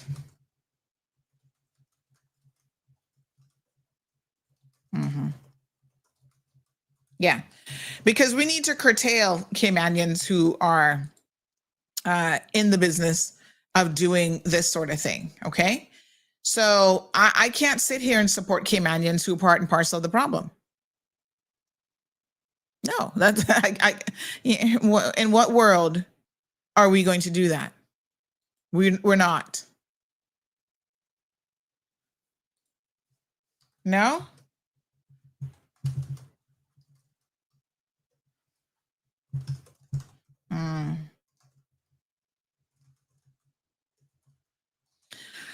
So if he refuses to do the right thing, now liquor licensing falls under DCI, so maybe they have some powers there. We will certainly send this information to them so that they can, I think they should be able to pull his liquor license, because if he's abusing his liquor license in that sense, then that is a problem. For those of you traversing out of West Bay, there's an accident that just happened right there, I think by Foster's Republic. So please be cautious. I'm going to go ahead and just put this up 1 second. Let's go ahead and take a quick commercial break while I get this on the social media feed so that you guys can be careful. Christmas, the season of love, laughter, and just a little bit of chaos. Sometimes the ham has other plans, and sometimes the road to Christmas cheer feels longer than the 12 days themselves. Was it 3 eggs or 4? Better call Granny, she always knows. But in the rush and the mix-ups, it's easy to forget what matters most. Christmas isn't about perfection, it's about real connection. This Christmas runs on Real Connection, only with Digicel. All right.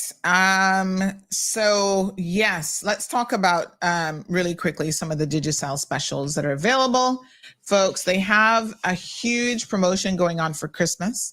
It includes both, wonderful deals for both prepaid and postpaid customers. So for prepaid, we've got a Samsung A17 brand new with a 10-day plan for only $249. This is an amazing stocking stuffer for someone in your life who needs a new phone.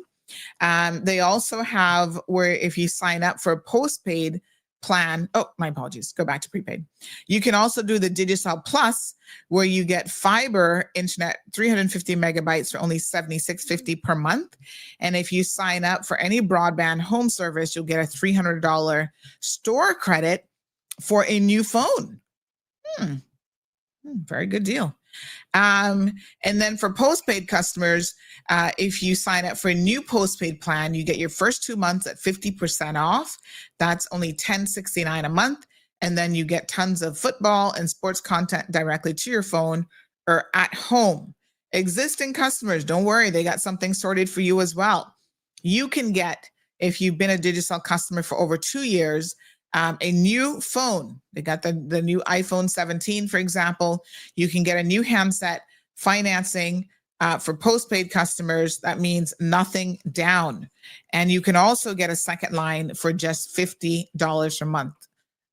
Terms and conditions do apply, so please check your local Digicel store for further details. But they're not done, because this coming Saturday, which is in 3 days' time, December the 13th, they're having an all-day customer appreciation event from 10 a.m. until 6 p.m. Yes, honey child, it's happening at the Digicel Camana Bay location. They're going to have giveaways and refreshments all day, fun activities and prize giveaways. The giveaways happen from 11 a.m. until 1 p.m. You can also take pictures with Santa from that same time, 11 to 1. And then they're going to have a spin the wheel prize giveaways where you can spin the wheel for cool Digicel swag and phones and all sorts of wonderful, amazing things. Other way to enter is share your Digicel pics to your Instagram with the hashtag #RealConnections for a chance to win a prize. And if you take advantage of any of the Christmas offers, and I just told you they got different ones for prepaid, postpaid, and your D+, which is your home internet plans, if you take advantage of any of those, you actually are automatically going to be entered to win a prize as well. And those drawings are going to be 10 winners per week right up until December the 31st, because these Christmas specials last up until the end of the year. So run, don't walk, honey child. Run out to Digicel. Tell them you heard it on CMR and you want to take advantage of these specials. Yep. Lots of good stuff going on over there for Christmas. So get your stocking stuffers. Okay, so we're going to just post this accident alert. So please be careful if you're in the West Bay area by the Foster's Republic. It looks like the person might have been trying to come out of that plaza. So proceed with caution if you are in that area. So somebody else sent me this video about the scammers. Already discussed yesterday and today. Definitely a scam. Man, these scammers work overtime. This is a job scam that we mentioned. So yes, it is definitely a scam. Even the address is fake. All right. Okay, it might include government agencies as well. So yeah, this is the thing too that you have to understand, right? That's why sometimes we gotta work through like who's responsible for what and how, because different government agencies do different things. So WRC, they're to do with work permits primarily, right? The issuing and control of the whole work permit situation. DLP is labor, pensions, and then we also have licensing, which is completely separate. That's DCI. So sometimes it can get a little bit confusing about like who's responsible for what. Like you got to think about it for a minute. Like, hold on a second. This is this type of infraction, so therefore it'd be, And I have confirmed with WORC that they're going to look into this further. But as it relates to the act of fronting, that would be a DCI matter. Okay.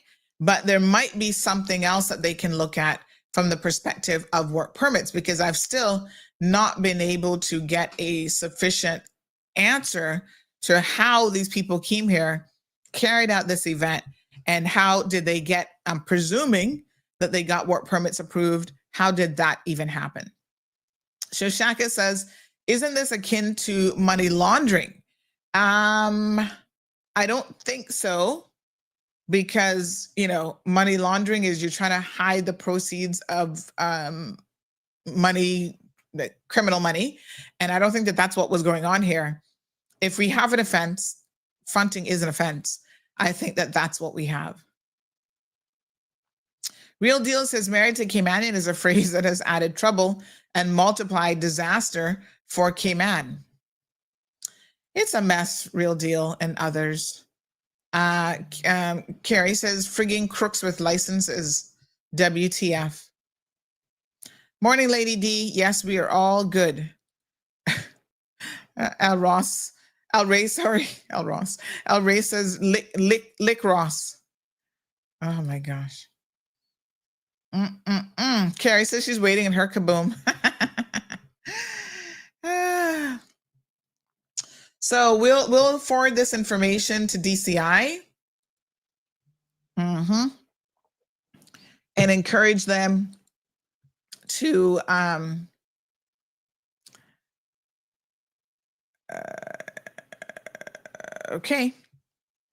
encourage them to look into this further. Okay. All right. Let me just see.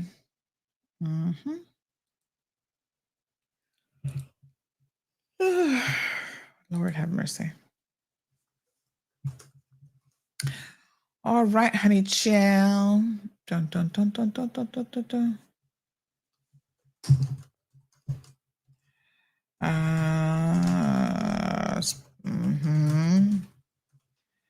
Okay.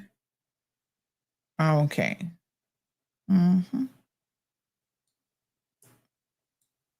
Okay.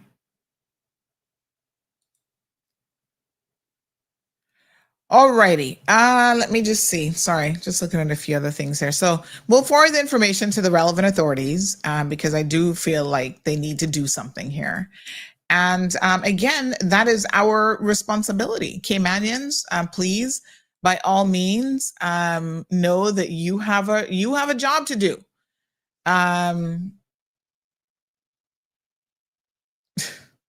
Oh God, Trump again. Lord Jesus, I can't even.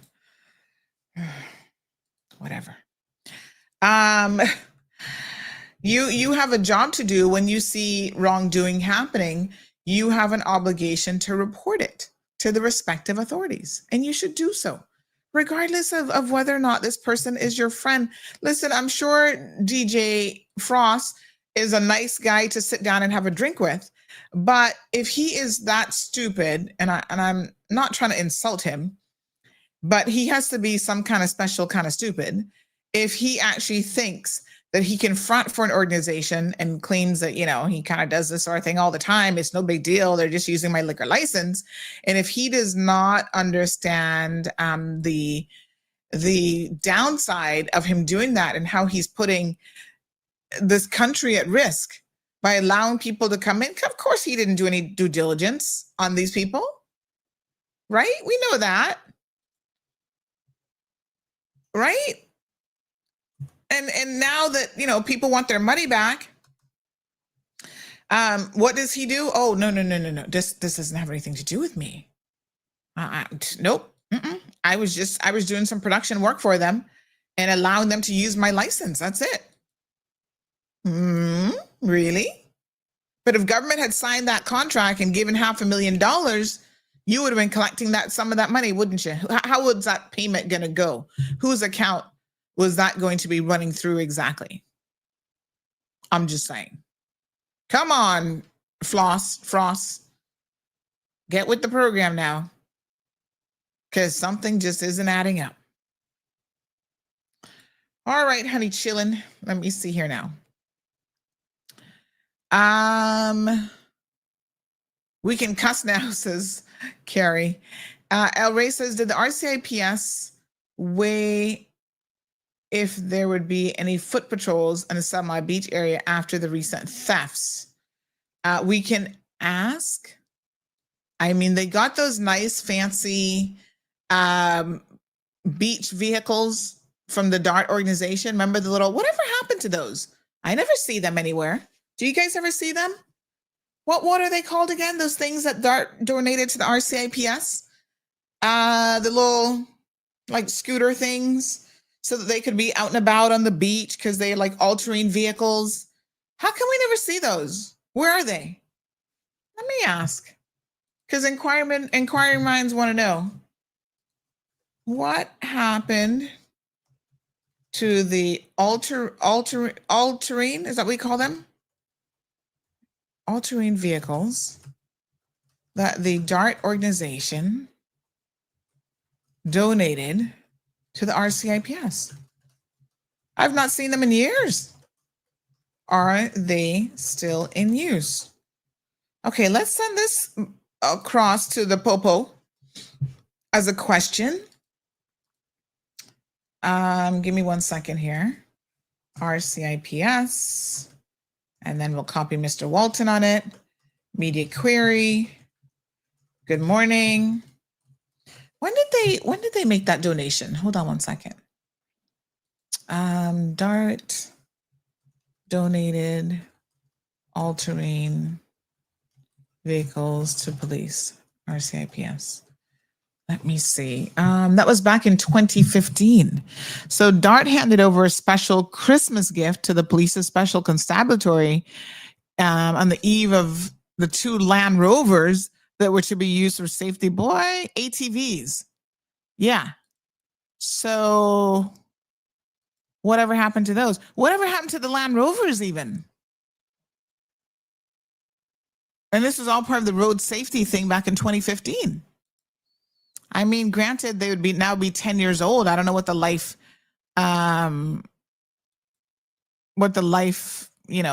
thing is with these ATVs.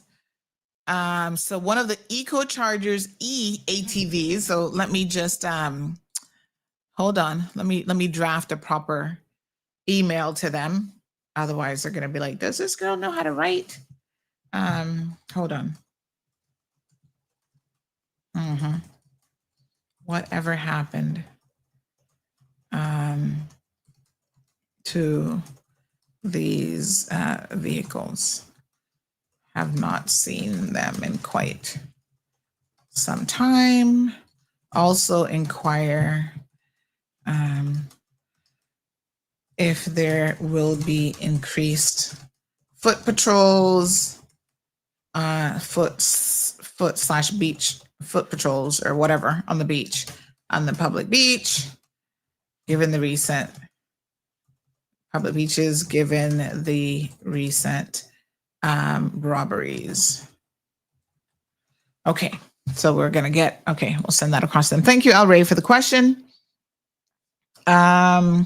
You and I know if it is you and I, they would have us both on charges of bullshit. Well, yes, honey child. Jules Jervis, your name just came up in my WhatsApp yesterday. It's so ironic that you are messaging. Can you send me a message? Because someone's actually making a complaint about you, and I don't even know who you are, to be honest. So let me just see here. They actually had your name misspelled. But can you send me a message, because they have a complaint about your company named Equipment Solution. So WhatsApp me so that we can get to the bottom of this, Jules, and see what's going on. So there has been a complaint, quite ironically enough, that came in against you, and so we should probably chat about that, because I don't know what this is all about. Just WhatsApp me 324-1612, and I'll give you an opportunity to respond to this individual, because a lot of times these things are a bit of a mix-up agreement between people, and it's not necessarily that one person is trying to scam the other person. But of course, I have a one-sided complaint, so I want to give you the opportunity to review it and to see what this person is talking about. They probably stole them and sold them, like most of the evidence in the RCIPS so-called lockup, stolen and sold off by corrupt cops. Oh, Lord, Carrie.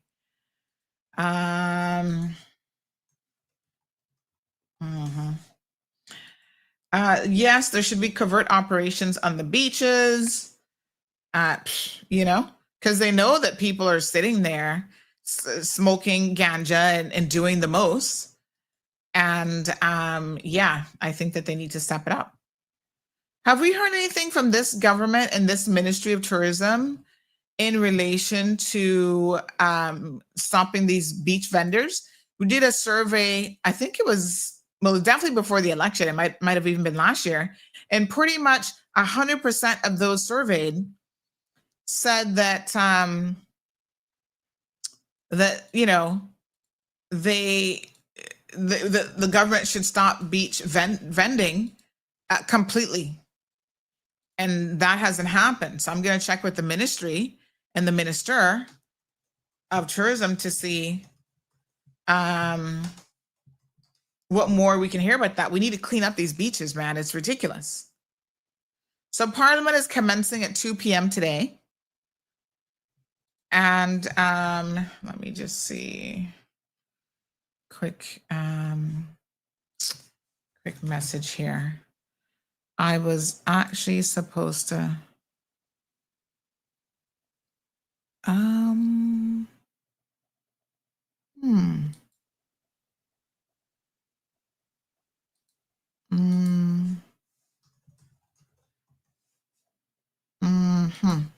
All right, so let me just double check. I'm actually supposed to meet with one of the ministers to get some more information and a few things that are upcoming. So Scott says, I feel like I've seen the ATVs in the VAP service department in recent memory. I mean, they are, I don't know how long an ATV will last for, like what the age is, but hi, Jules, hope you're well. He's Ray Jervis's son. I don't know who any of these people are, but nonetheless, Jules, please reach out to me. Willie says, yes, it was there at VAPS. Oh, really? Okay. Jules's brother is married to the director of DCI, Mitzi Watson Jervis. Okay. Carrie giving us the 411 in the family. The government must act now to end all vending in our beaches. And RMR, you know, we actually, like I said, did a survey and it was pretty much unanimous. Everybody's like, yes, stop the vending on our beaches. It has really degraded our beaches to a level that is just completely unacceptable. And so let me chase that up as well. Trust me, a lot of my time is chasing up queries and questions and, you know, all sorts of stuff.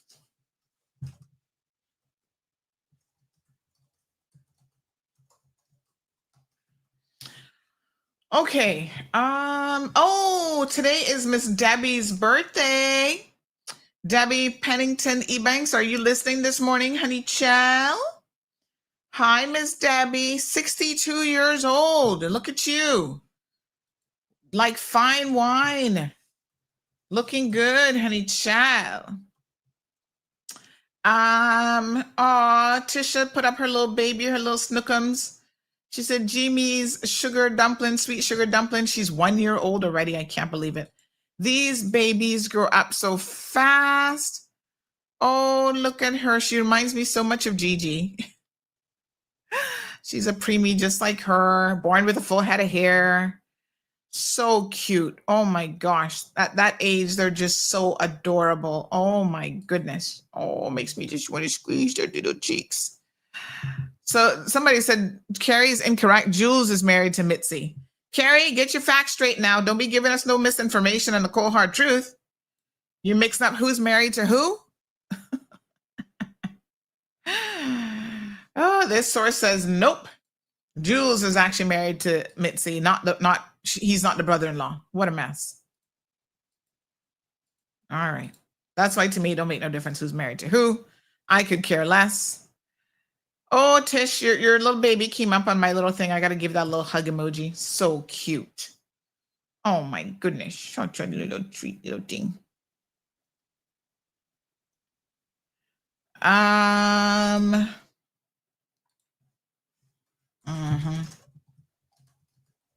right. Okay, so let's do a couple little sales alerts, honey child. Okay.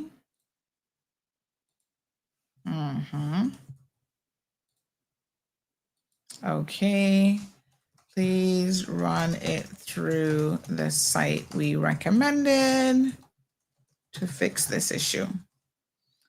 All righty. Very, very good. All right, so a couple announcements. We have the shows doing an amazing job on CMR TV. Let me just have a look at today's show schedule. We had a little hiccup last night because one of our, his brother, Jody, is married to Amanda, which is Scott's Marine family. Okay, all kind of mix up. Anywho. All right. So we have yes. All right. So we have the content creators doing extremely well. We appreciate you guys supporting their shows. Here's just a couple highlights I sent out in the group yesterday, congratulating them for doing an amazing job. As we head into Christmas, we might have some people take a little bit of a Christmas break, but these are the numbers for just this last couple days, really, of shows. So have a look at this. They're killing it, and I absolutely love it. Don't log off because we have a very important announcement that we're going to make here that you guys want to ensure that you hear. Hold on one second. So I got an announcement coming up that's going to be a CMR exclusive. We love to give y'all exclusive stuff. And y'all are going to love this one, honey chow. All right. So give me 1 second. Dun, dun, dun. All right. So our show numbers. I was sending this out in the WhatsApp group yesterday. Look at the views for the shows. Territories Talk doing fantastic, 3.5 thousand. And this was from like yesterday morning or the day before. Word of Hope. Church service on a Sunday. Yes, honey child, 3.9 thousand. Go check that out. Art Beat, mess with you, Elizabeth. 6.4 thousand views. GCS Animations, another kid show on Saturdays, 4.7. Real Talk, Love and Lies. Woo, honey child, 7,000 views. Books and Bush Tea, 6.4 thousand. Getting to the Top, 4.6 thousand. Fit and Fierce, 7.8 thousand. They are killing it. And not to be outdone by anybody. Not to be outdone. Oh my God, somebody said correction. 7.7 thousand now for Real Love and Lies. They keep going up. You're killing it. Not to be outdone, we also have our own weekday extraordinaire, Miss Sabrina Turner, coming in hot at 4.9 thousand views for one of her shows last week. Yeah, girl, get them. Love it. I love what these guys are doing. They're working hard. They're putting their shows together. Give yourselves a pat on the back, and everybody else should be applauding this community, the CMR community, for doing such an amazing job.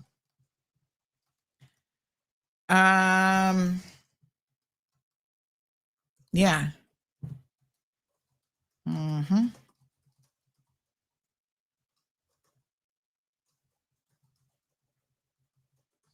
Okay.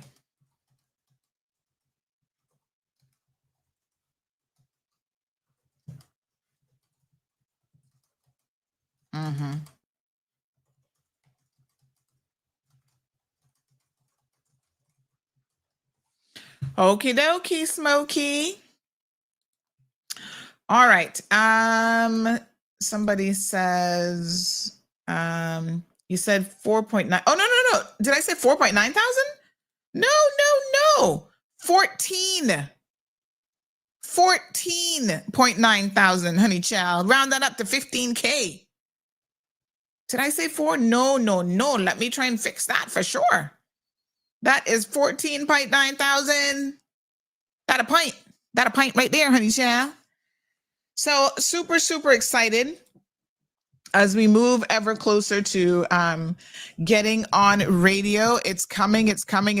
We're doing some stuff on the back end, getting ready. There's a lot of moving parts to this, but rest assured, I'm hopeful that by the first quarter, probably slightly going into the second quarter of next year, we're going to have the radio, CMR radio, up and running. So exciting times ahead. Okay.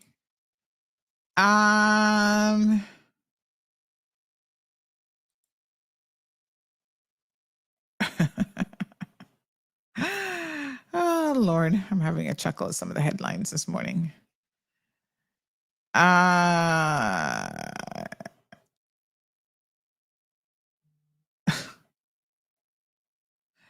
Lord have mercy. Yep. All right, folks. Okay. So let's talk about some of the specials that are going on for Christmas. We've got a number of things that I want you guys to pay attention to. First of all, please be mindful of the fact that Cellular World is your one-stop shop for all sorts of things. They've got amazing specials on a lot of equipment, lots of accessories. You guys can, check them out. But they also have one of the best, if not the best, repair shop on island. They've got lots of staff. Their whole back area, I mean, if you've never been back there, but I have, their whole back area is, the guys working in the repair shop. And they know how to take a phone apart, I can tell you that, and fix it and clean it and replace, all these parts. Now, I must tell you that sometimes people say, oh, but Sandy, they're more expensive, especially for iPhones. That's because they're actually using, and to the best of my knowledge, they're the only repair center in Cayman that has a relationship with Apple where they're like an authorized repair center, right? So they get the authentic parts. Oh, Lord, it doesn't.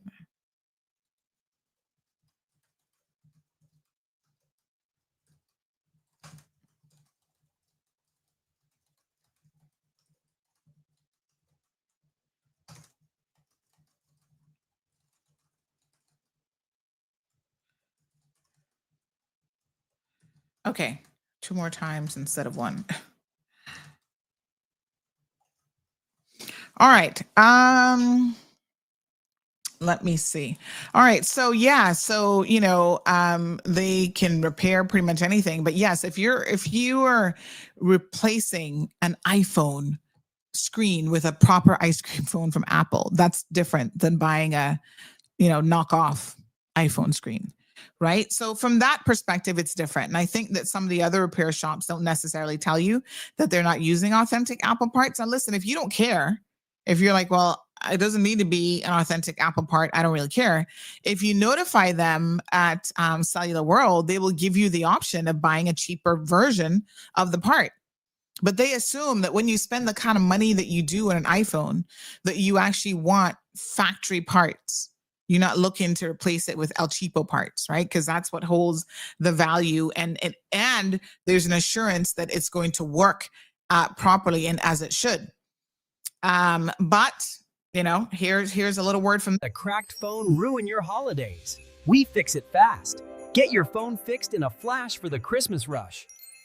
All right. So their repair number, folks, is 943-2355. So that's 943-2355. So not just cracked phones, but any sort of issues that you have. They can even help you with backing up and moving content from one phone to the next and so on. So reach out to them.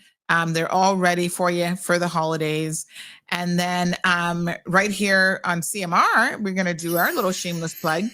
If you are looking for a dash cam, remember we've got lots of inventory. This is, you gotta be safe out there, folks, because it is Christmas time and there's a lot happening on the roadways. This is a 5-piece kit. And I know at first some of you were confused about what you're getting in your 5-piece kit. See all the different pieces there? It's a 5-piece kit. I saw Amazon had it on sale recently for $400 and something. They had a few dollars off. But I can assure you that this is actually a really good deal for all 5 pieces. And then we have preferred installers that will help you in terms of getting it installed. I actually have to do a delivery today of one of these, and we will bring it to you. We will deliver it for you. All right. And if you're looking for a used vehicle, but is in excellent shape, one owner please contact us in relation to this Honda 2016 that is up for sale. And it's a great car. So, you know, you're looking for something new to you, but still in excellent condition. And I can tell you that Honda's one thing I love about, that's why I love me a Honda, is they last. They are meant to last, and they have really, you know, amazing quality. And that's why you see so many Hondas on the road, because they just keep on driving, honey child. I have never regretted purchasing a Honda. And yeah, so those are some announcements that we've got. And now for the bigly, like Trump bigly announcement. You guys ready for this one? Are you ready? Come close. Come class. Come closer to the front of the class. I'm going to tell you guys. Poor Scott. Oh my God. All right. Sabrina, Carrie says, Sabrina is awesome. I always share her show. Yep. Good lineup. Scott says, I ask again, is anyone watching Compass TV? Flow take away all the regular news channels from TV packages, but make me pay for Compass. Say that again, Scott. You have to. Oh, what do you mean take away all the news channels? Like you don't get like CNN and stuff? So Flow takes away all the regular news channels from the TV packages, but make me pay for the Compass. That doesn't make any sense. Scott, what's that mean? I got something for you. Trust me, I got something for you. Send me a WhatsApp message. 324-1612, honey child. And on that note, hold on. I should mention, let me see. I'm trying to remember if I did it as a video or did I do this one? You just made me remember something, Scott, but I can't recall if I did it as a video. Hold on one second. Let me just go into my archives here and have a quick look.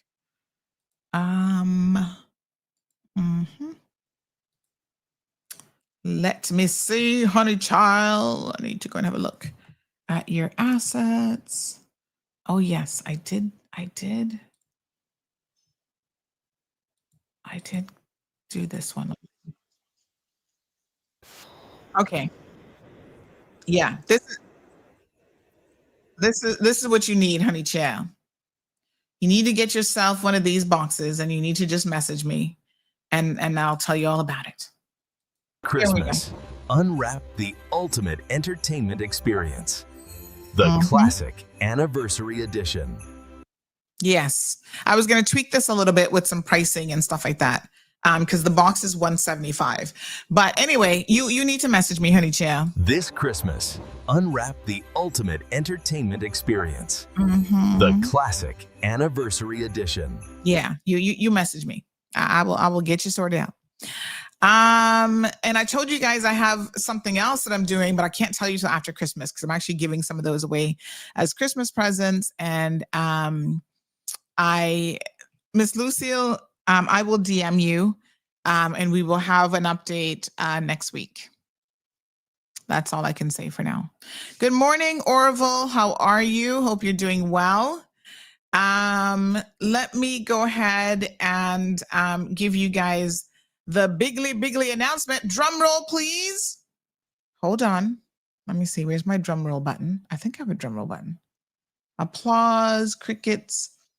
I don't have a drum roll button. No. Okay, I need to redo my buttons and stuff.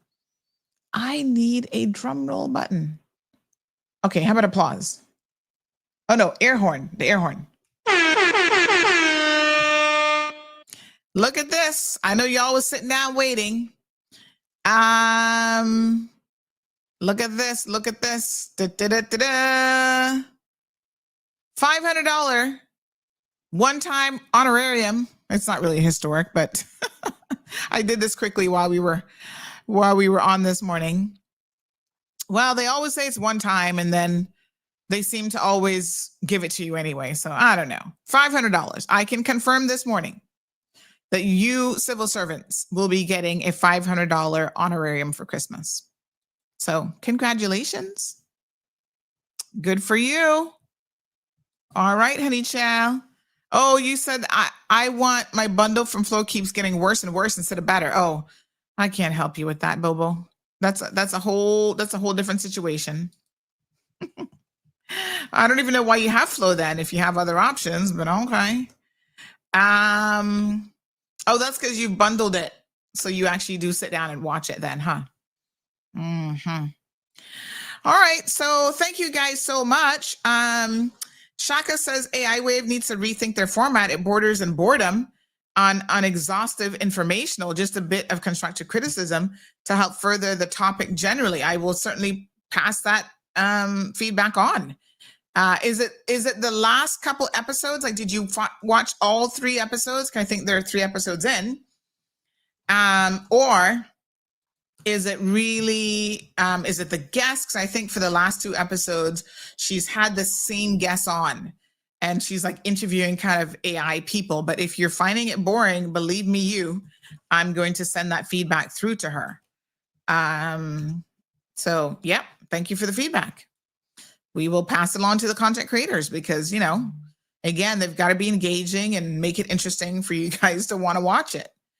Now, there was a little bit of glitch with the Court Matters episode because on Monday that was supposed to air at 8:00, but because our guy before that went into overtime and he did not disconnect his feed, what actually happened there is that it interfered with the start of that. So what we're gonna do is we are going to re-air that on this coming Monday. So we'll re-air the full thing on this coming Monday. So please bear with me as we sort out some of these more technical things, right?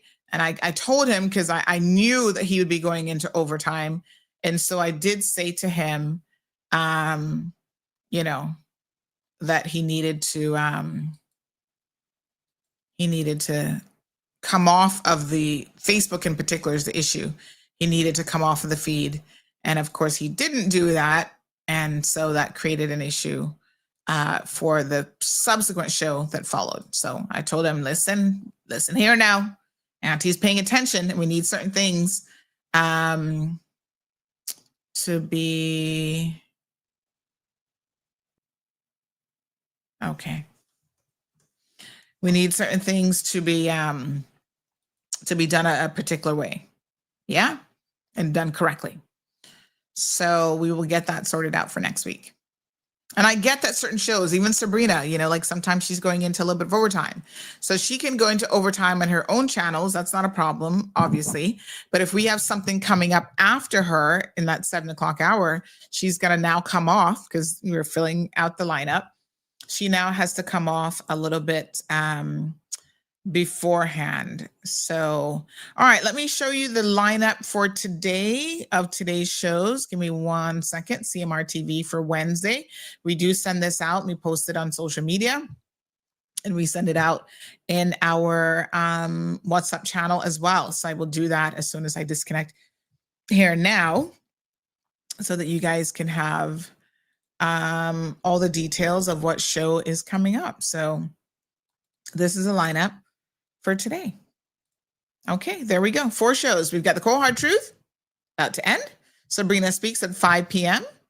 And then we have K-Man Football TV at 7 p.m. and Fit and Fierce with Carla at 8 p.m. So please make sure that you tune in for those shows this evening.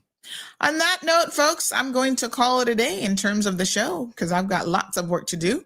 I wish you guys an absolutely fantastic and amazing day. We'll be back here tomorrow morning at 7:30 a.m. I'll give you guys an update on the whole port situation, when they're going to be able to reschedule and come onto the program.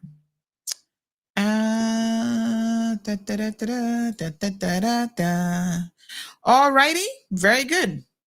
You guys have a fantastic day. See you tomorrow, honey child. Bye-bye for now. Thank you for tuning in to another episode of The Cold Hard Truth on Bobo 89.1 FM. Cayman's #1 talk show is live weekdays from 7:30 a.m. Never miss an episode again. Watch anytime on CMR's Facebook and YouTube channels for the latest show episodes. Don't forget to follow us online on our social media channels and visit CaymanMarlRoad.com for all the latest news and community happenings.